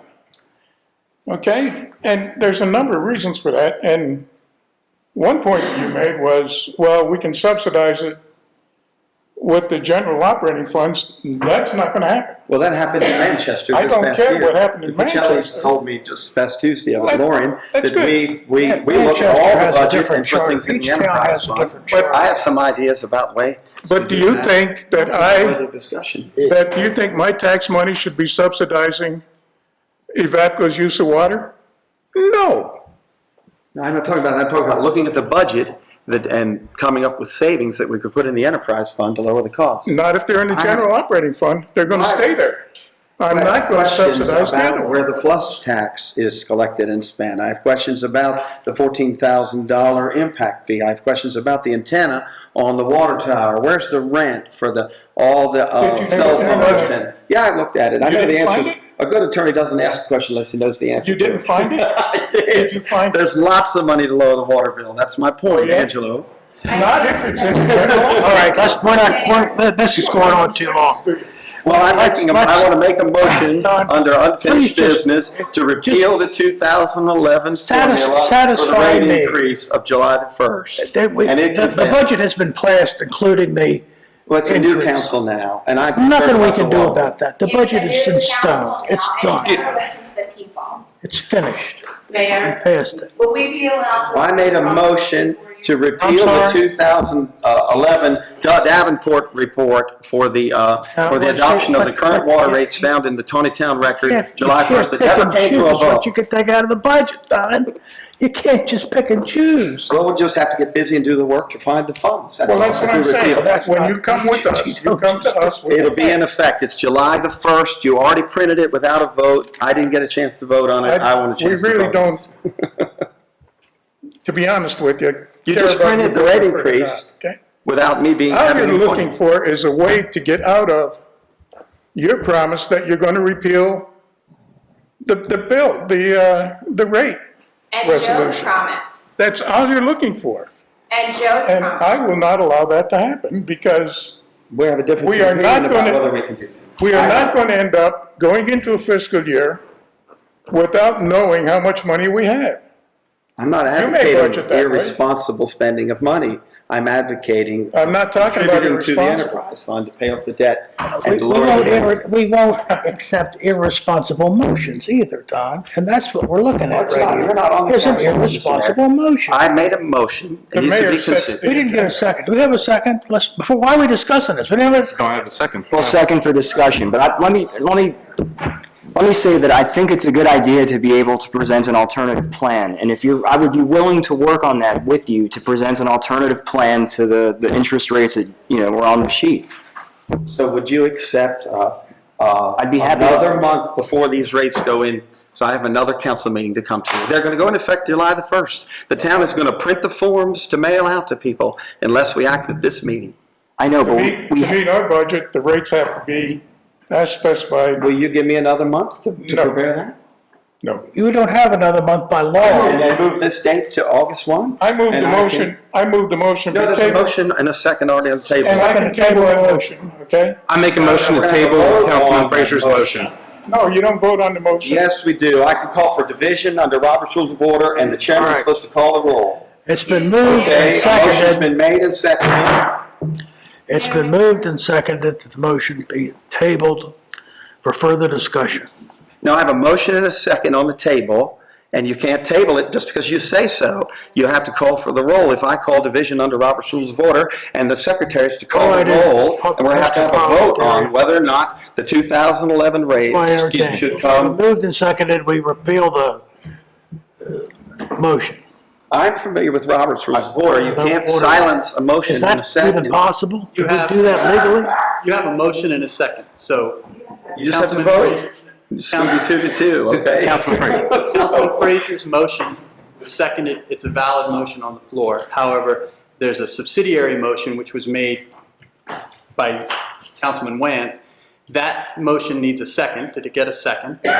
It needs to be seconded. His motion was to table. A subsidiary motion takes precedence over the main motion. So you don't get a vote on the main motion until you decide the subsidiary motion, which is the motion to table, if there is a valid second.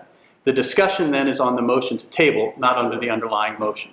You take a vote on that. If that motion passes, that would be tabled to either a time certain or a time uncertain. If that motion fails, then you go back to the underlying motion, you have your vote and your discussion. You can divide the House, you can roll call vote, you can voice vote, but those are just methods to vote after you deal with the subsidiary motion. So let's go back to my motion to table this for our workshop discussion for July. There's a second. I'll second that. We have to have a vote on Any that. further Motion discussion? to table. So if this was to be tabled, Don, would you be willing to work with me to come up with an alternative that we could present to the Yes, council? absolutely. I have a whole list of places we could find funding to lower the water bill. And we don't want to talk about it anymore. I think everybody's frustrated with me. But we have a whole list of Well, Don, these things things that I are, can talk about. it's worth discussing. You Yes, see, that's the answer to you see- Councilman Bigliotti. all the money in the budget has been spent. We had to go into savings to balance the budget. So that means we didn't receive enough revenue to pay the bills. You said that at my board So meeting. if we take it from Couldn't something afford else, to paint the something water else bill. gonna be short. That I don't heard make you much say sense, does that. it? You also called me a liar. We have- That we I have a can't do budget. anything to affect that. It's only because of voting I can't do anything about it. Excuse me, are we allowed to speak? At the end of the meeting, we'll have time to speak. Or when we get to. I think they can speak to Right them. through the council. May we have a vote on tabling the motion, Mr. Mayor? All right. It's been moved and seconded that we table the motion to repeal the water rate increase. All in favor say aye. Aye. Opposed? Nay. It's tied. I vote to table. Broke the tie. So it'll be tabled until July. Thank you. So we'll be on the agenda for July for Joe and I's report, is that what I understand? About ways to lower the water rates? We'll go back to what I said Wednesday, Don. You don't understand how the water rate, I do understand. No, you don't. I don't like being told I don't understand. I do understand. well, that's amazing that you do, I'll put it that way. I'm willing to Wait, talk wait. to you about how you, things that happened before I was on the council. But I do regardless of understand what's that, I happening think with the you water. owe it to your fellow council members to spend some time examining how we arrived at these numbers and where they came from and why they are the way they are, and then address any changes you need to make. But again, like everyone has said, if you take money away, it's got to be replaced from something. Now, outside of new revenue, we don't have any money to replace it with. There's no extra funds, unless you want to take it out of savings, we could do that, I guess. And all the citizens in Taneytown can subsidize the water rate equally, I guess. But it's not, it's just a matter of, if you take it out of one hand, you got to fill it up with the other hand. There's no free lunch, Don, it's not there. But if you come in and talk to us, I think you'll have a better understanding of what we're trying to do. I asked for a meeting today. I have one tomorrow, I think, at lunchtime. We can talk about it. That's the end of the agenda item, if it's been effectively tabled. And I think a lot of people have a lot to say about it. So we should go on to All right, to reports. let's move on to new business.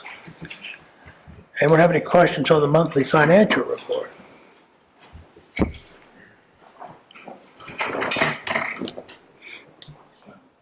Hearing nothing, is there a motion to accept the monthly financial? So moved. Is there a second? Second. All in favor, say aye. Aye. Opposed, like sign, so carried. Accounts payable.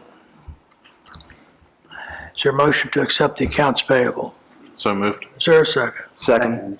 Any discussion? All in favor, say aye. Aye. Opposed, like sign, so carried.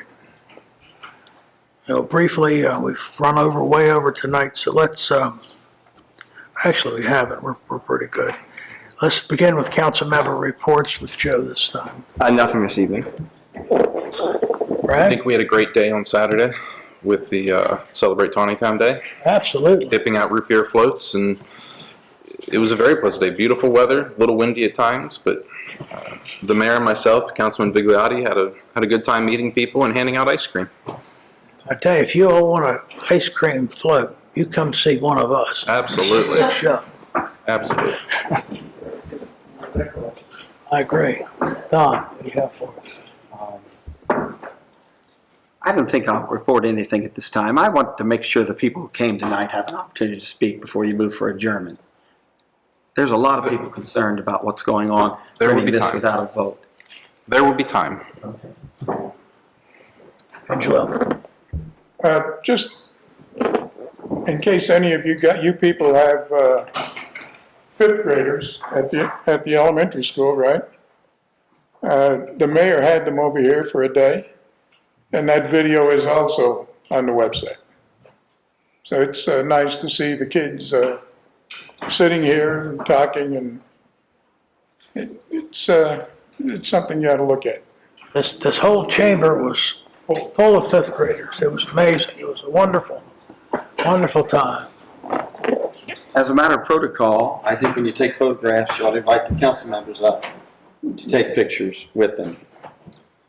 The Mayor Pro Tem wasn't in the picture on Saturday, and I think as a matter of protocol, we're all elected officials. We should be in those joint pictures that you send to the newspaper. Oh, okay. I don't have really anything to add other I was than, there on Saturday. I'm sorry. I was there on Saturday. I was there on Saturday. Yes, I know you were. Yeah. I think I introduced you, didn't Set the I? record straight on that. I think I introduced you, I believe.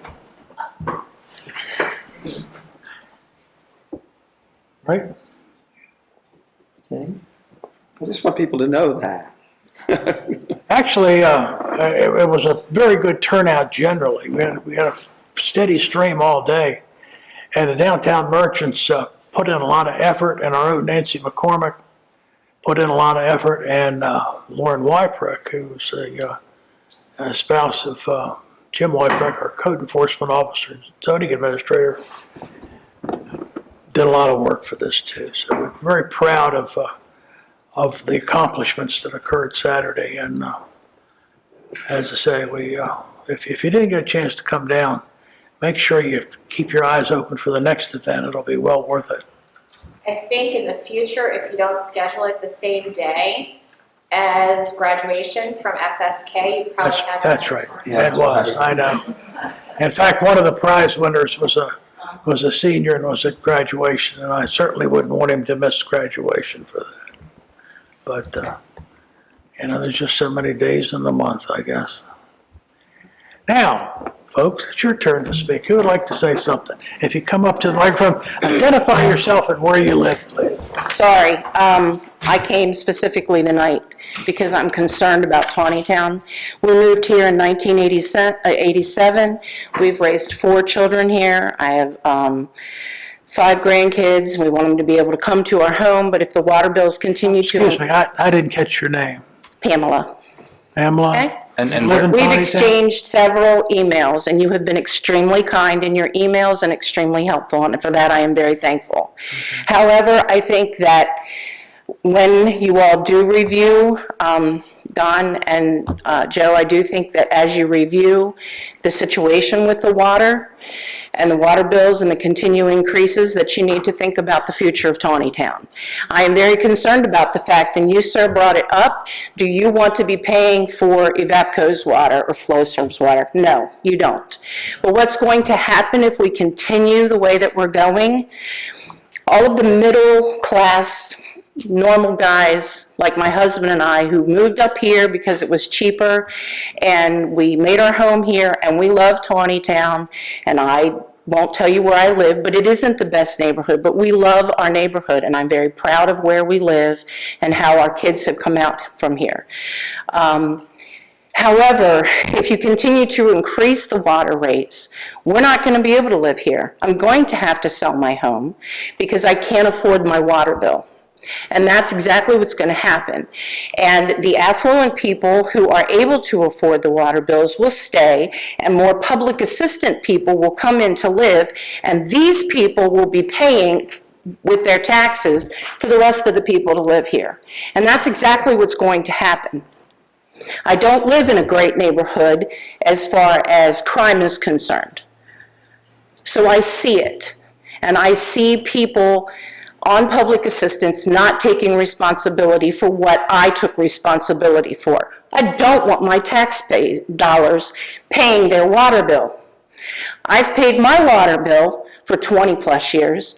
I take 5-minute showers still after all my kids are gone from home because I can't afford to take a bath or take a long shower. This has to end. You cannot continue to raise these rates, or you're going to have something going on in town that's not what you want. It's not what we want for this cool, old, historic place. You're going to have stuff that's going on in Baltimore City, and so it needs to end.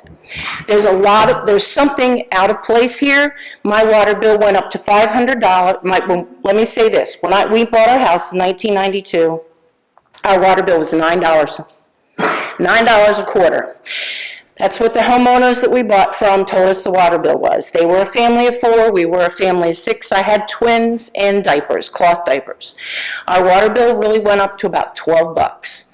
Then the $30 base fee was added, and we all went to a meeting to complain about that, and we were told it was because of what needed to be done to the water treatment center, and because of all of these new people moving in. And my argument, along with another man that night, was, hey, what are impact fees for? Clearly, we're not charging enough to move into Taneytown. So we all started paying this base fee. Okay, so we pay the base fee. By the time my youngest children were 12 or 13 years old, I had a $500 water bill. I went to my kids, all of which were working at some point, and said, look, cut out the showers, cut them back, or you're going to pay the water bill. And at one point, they all had to put in $50 to the water bill because simply there's no money in our budget to pay that kind of water bill. Our kids have all left home. 2011, my last child left home, and my water bill never went down. It continues to increase. My water bill just keeps going up. It ranged from $250 to $350.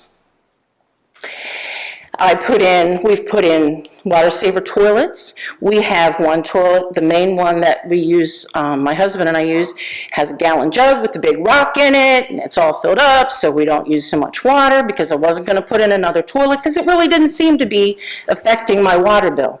I went to a front load washing machine, 12 gallons a tub instead of 50 gallons a tub. My water bill still didn't change. My water bill for the last quarter in October was $325. Not happy, paid it. Then the end of the year came, and my water bill was $885. I immediately started emailing. I started with Rick Weaver, and then I went out to the council. Most of you were copied on that email. I was distraught. Then I was told that it's because my water meter wasn't working and it hadn't been working, and so they were estimating that I owed this much money for the past 2 years. Okay? I don't know. I don't agree with how the water meters are read. I don't know why it's done the way it's done, but I don't agree with it. However, I knew that, I couldn't fight City Hall. So I just kept emailing saying, what can we do? How can we fix this? Something's wrong here. Mayor McCarron, I paid in January, I paid $325 based on the estimate from the last quarter and left the balance of $560. Mayor McCarron graciously and kindly emailed me and said, okay, we'll take a payment for the next 23 months to pay the balance off. And I thought, okay, they estimated me for 2 years, I'll pay it off for 2 years. And that's what I did. I just got my last quarter's water bill was $155. I've never had a water bill in more than 15 years that was that low, ever. I can't even go back far enough to find a water bill that low. I looked at my husband and I said, well, maybe it's because I shouted loud enough and I started emailing and I started doing something. My water bill's $155. However, the little calculations on the side were kind of odd. So I didn't know if that was because I still had this money I'm paying on every month or what that was. So when my husband dropped it off, I said, ask them about what does that mean there. And one of the girls in the office said, we'll get back to you. 2 weeks later, I got an email. I was overcharged by $45, so my water bill was only $109. Something is wrong. I am not accusing anyone of dirty politics, but something's wrong, guys, okay? It's me and my hubby. I work. I take a 5-minute shower every day. I don't even get to enjoy a shower. We do a little bit of laundry. I do everything to save. And I went from $325 to $109. Something's wrong. If I want to stay living in Taneytown, I'm depending on you guys to change that and find out what's wrong with the water. And I'm not saying I don't agree with the rates going up. I don't think they need to go up. I think there's other ways that this can be paid for. However, that's not my job, that's y'all's job. What is your job is to find out why my water bill finally went down. Finally, after years of changing my appliances out, my water bill finally went down when I started emailing the city council and the mayor. Something's wrong. Well, I don't know what to say about that other than the fact that I appreciate your comments tonight, and I'm glad it went down instead of up. The water metering system that we have in place is over 20 years old. We are in process of, you heard the city manager mention tonight, we're soliciting requests for pricing on a new accounting system that will prevent things like broken water meters for 6 months or 8 months or whatever, however long it takes to find out that your water bills. And I think when we get that, when we become more proactive in that vein, we'll find that these water bills will even out over the period of time. Quite frankly, that's a very a conservative amount. I mean, I hope you can hold on to that amount. Two people in our house is we're about twice that.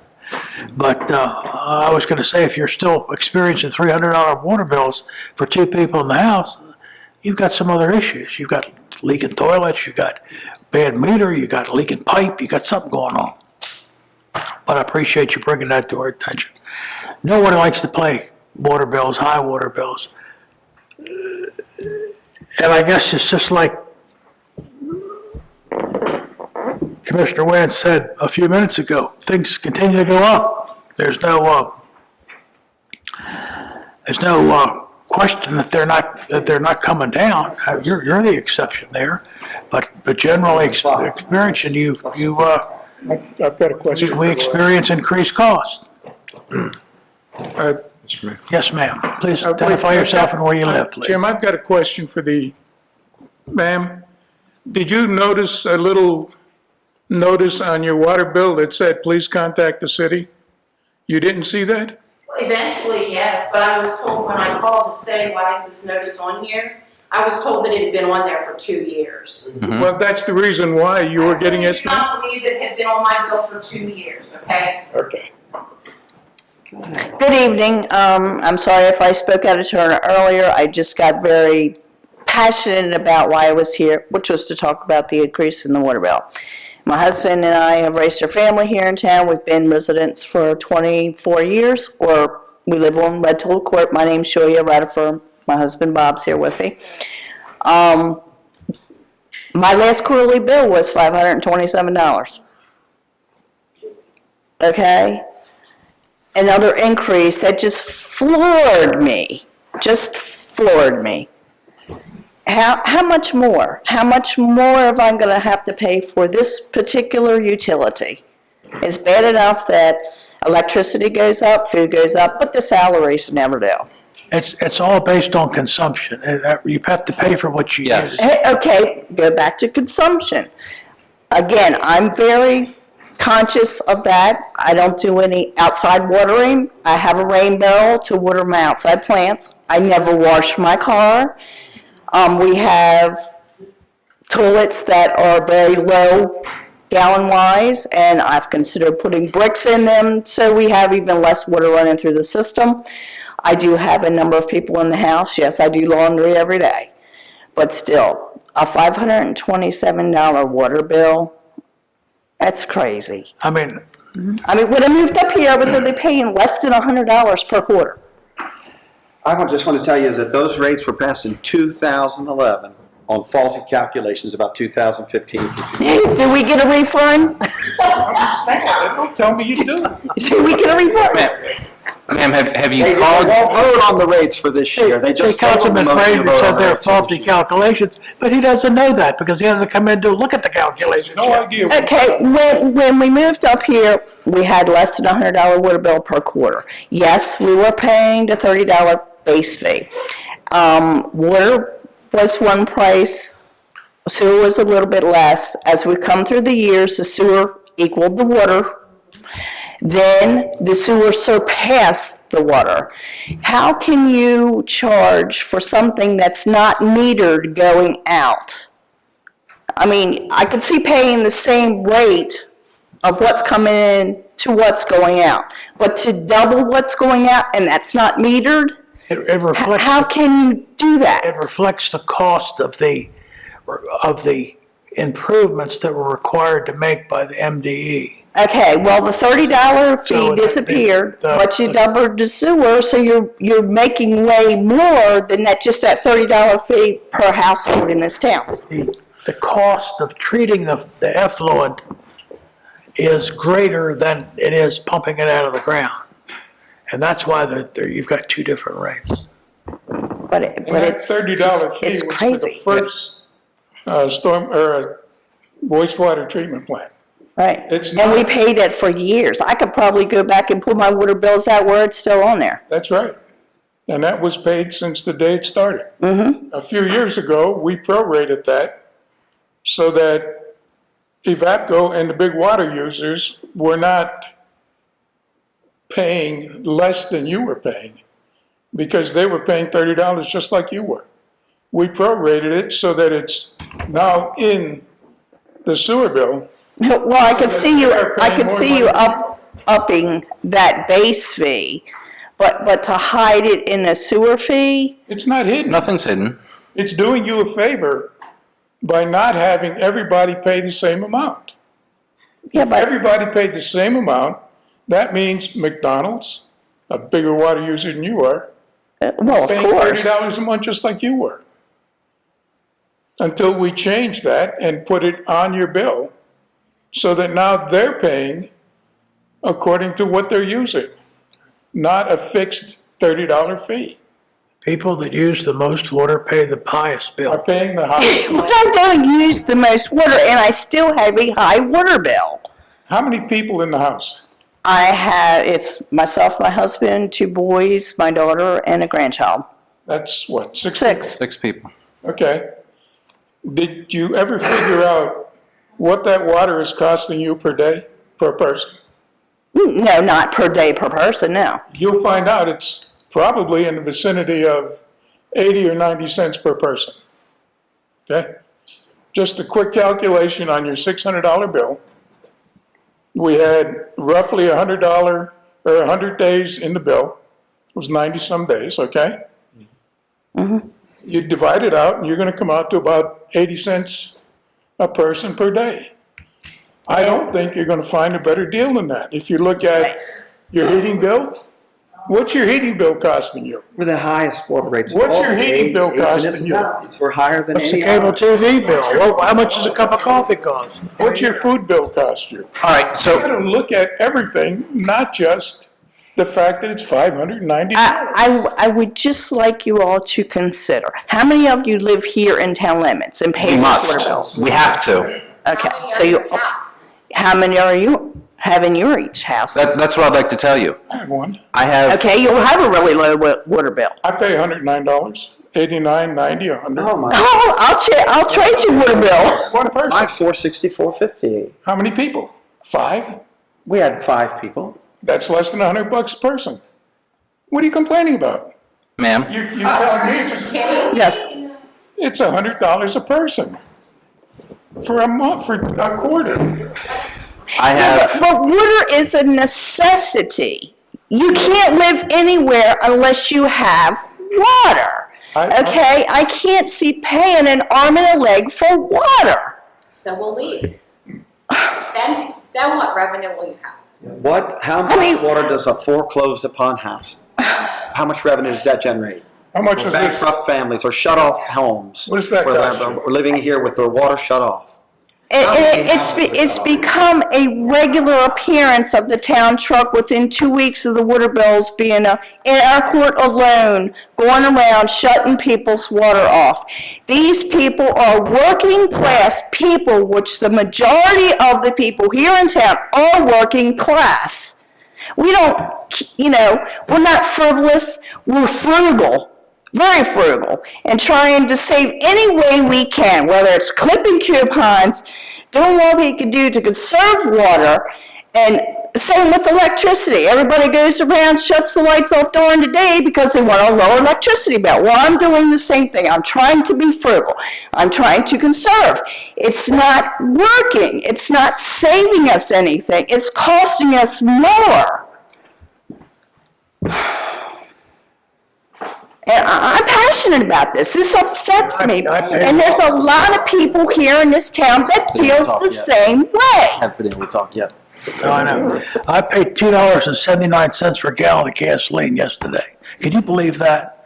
Just 2 months ago, it was $2.31. Yeah, I can. I can't imagine why it's gone up so much in such a short period of time. Just crazy, isn't it? Gasoline is a necessity. It's something I have to have for my job. I can't make a living unless I can go back and forth to work. They should do something about that. These daggone gasoline companies, I don't know what Well, to do. thank you for allowing me to speak, to get passionate about what I feel, I don't know what to say, injustice, but an increase. There's one fact that was presented that's not true. We are not the highest rate in the Nowhere county. near it.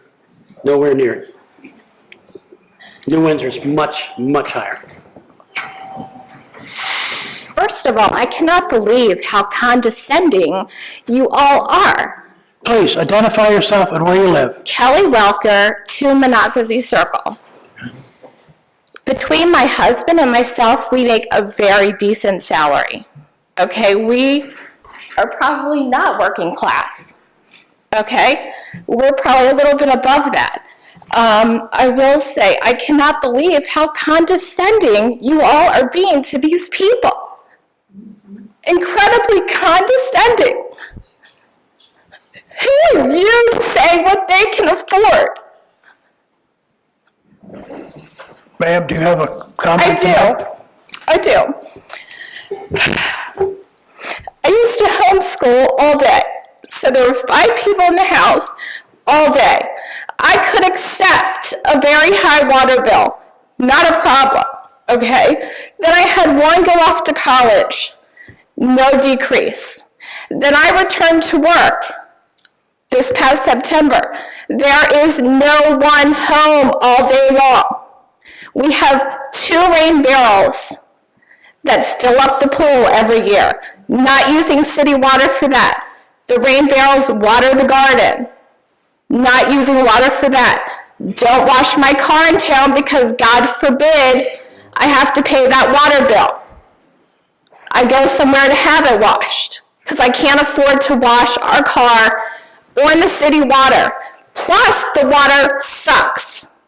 Okay, it's hard on the appliances, there's no fluoride in it, okay? So yes, I have to buy a bottle of water because it tastes like crap. So yes, I'll spend $1 on a bottle of water that you were pointing out to us. How much does this cost?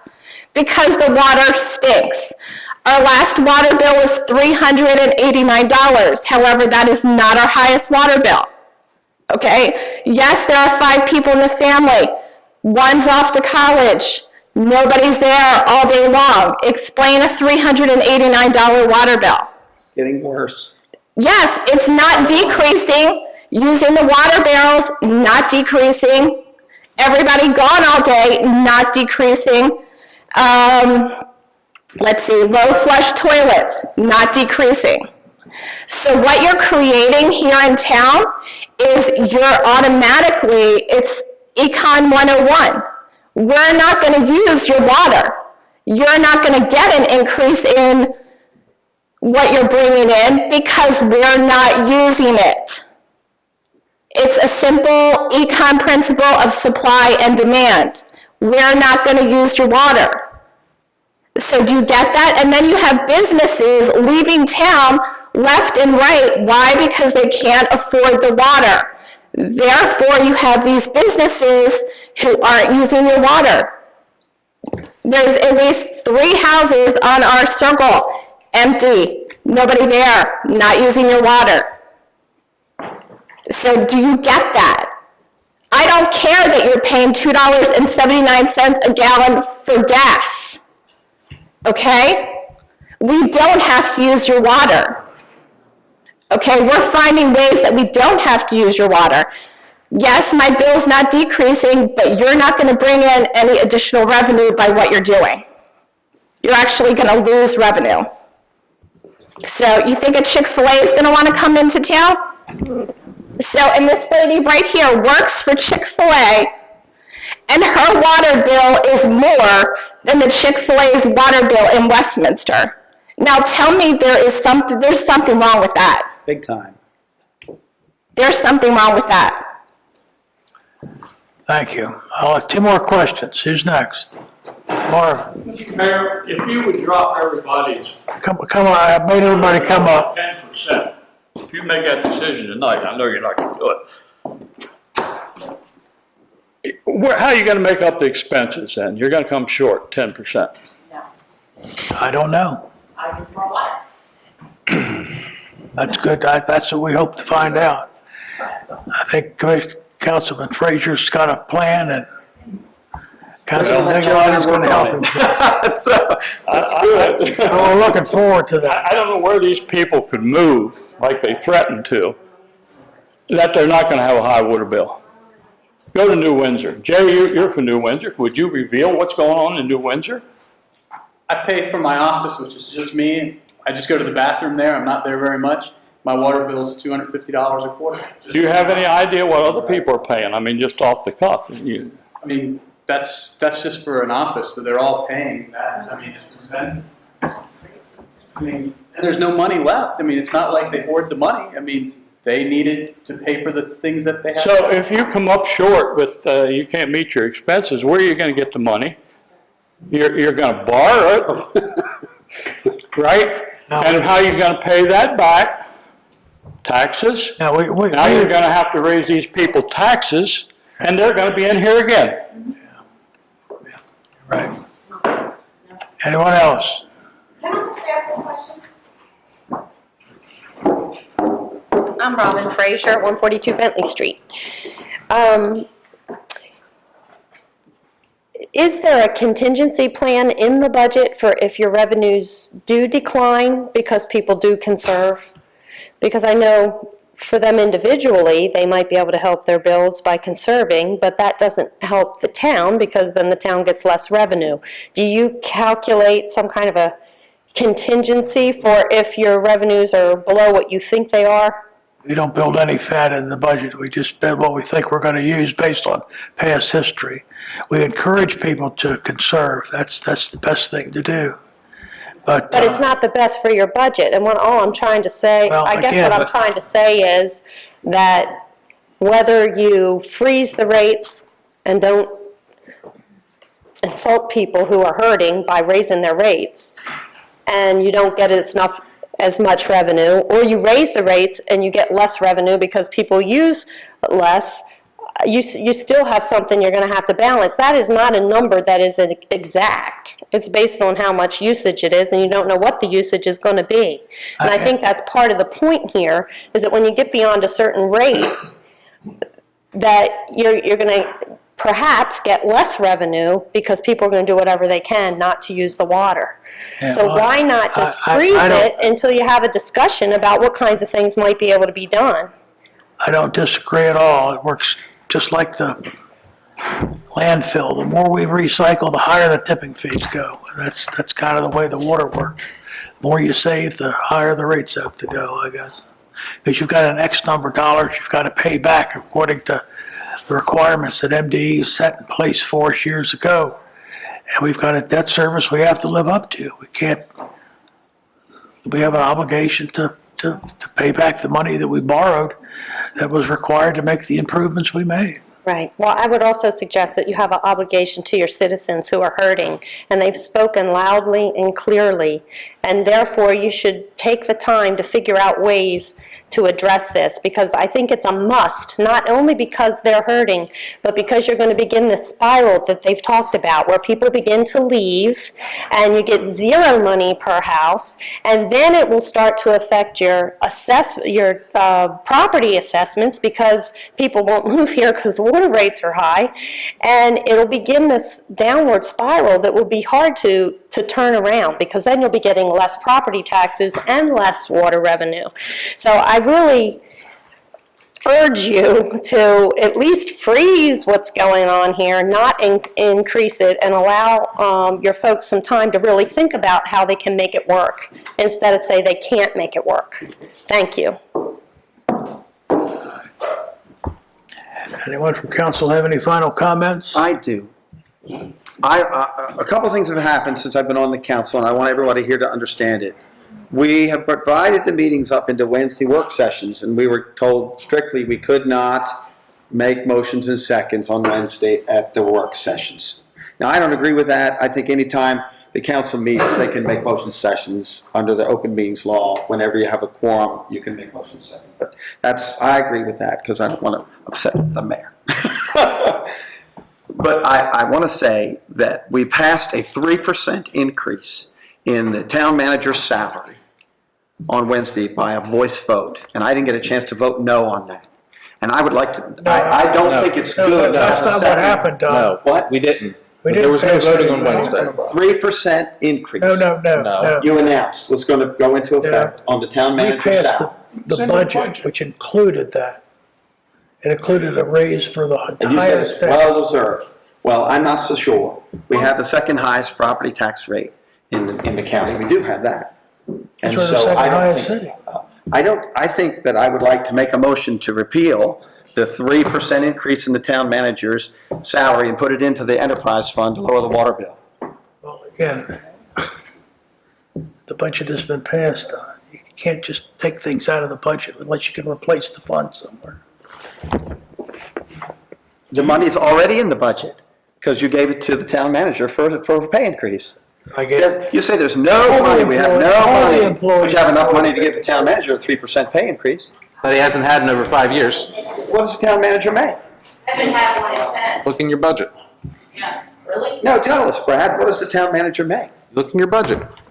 We're here at the end of the meeting, and you're using a grandstand approach. Not grandstand. Again, this is your soapbox, like you did Wednesday, like you're doing tonight. With the 2011, even though it's killing our families and starting a death spiral in the town. I object to that. You just don't want to understand. We got a budget.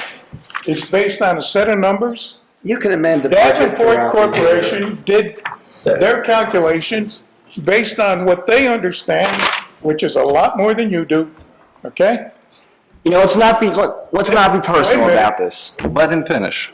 I've got to, because he's getting personal, okay? I'm telling everybody, let's not get He's getting personal.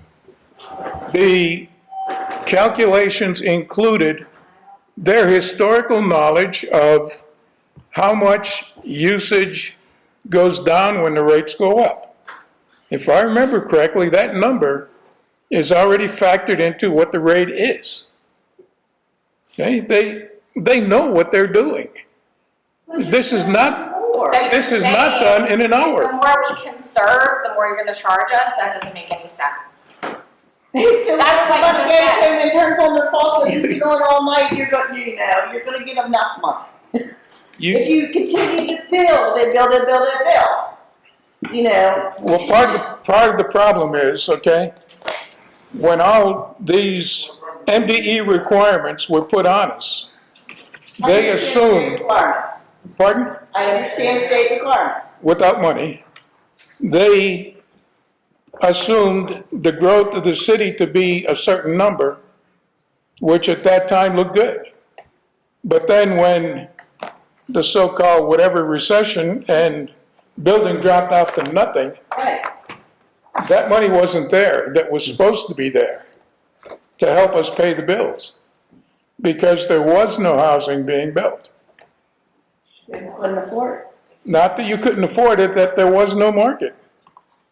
As an example, Meats Crossing, which is out on 194, was, hurry up, we want to hit the market so that when houses begin to sell in 2011, we'll be ready. They're still not building because the market's not ready. There's a lot that you have to compensate for. It's not a simple task of saying, I don't want to pay more. Nobody wants to pay more. But the bills are there that we have to pay. There are other sources You of revenue. cannot default on a bill.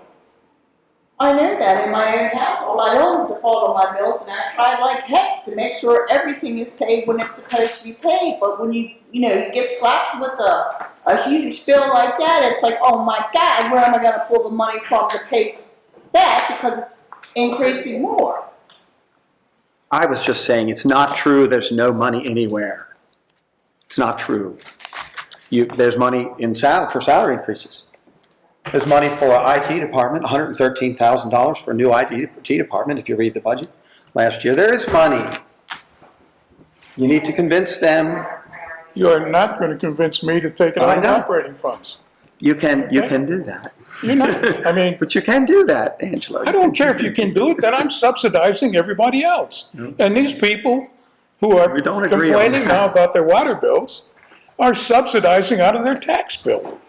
So you're going to increase their tax rate to compensate for that? I think we'll generate more revenue to pay the debt at a lower rate because of elasticity of demand and supply. You know more than Davenport does. I know more than they knew in 2011. Now that we've gone down this road for 4 years.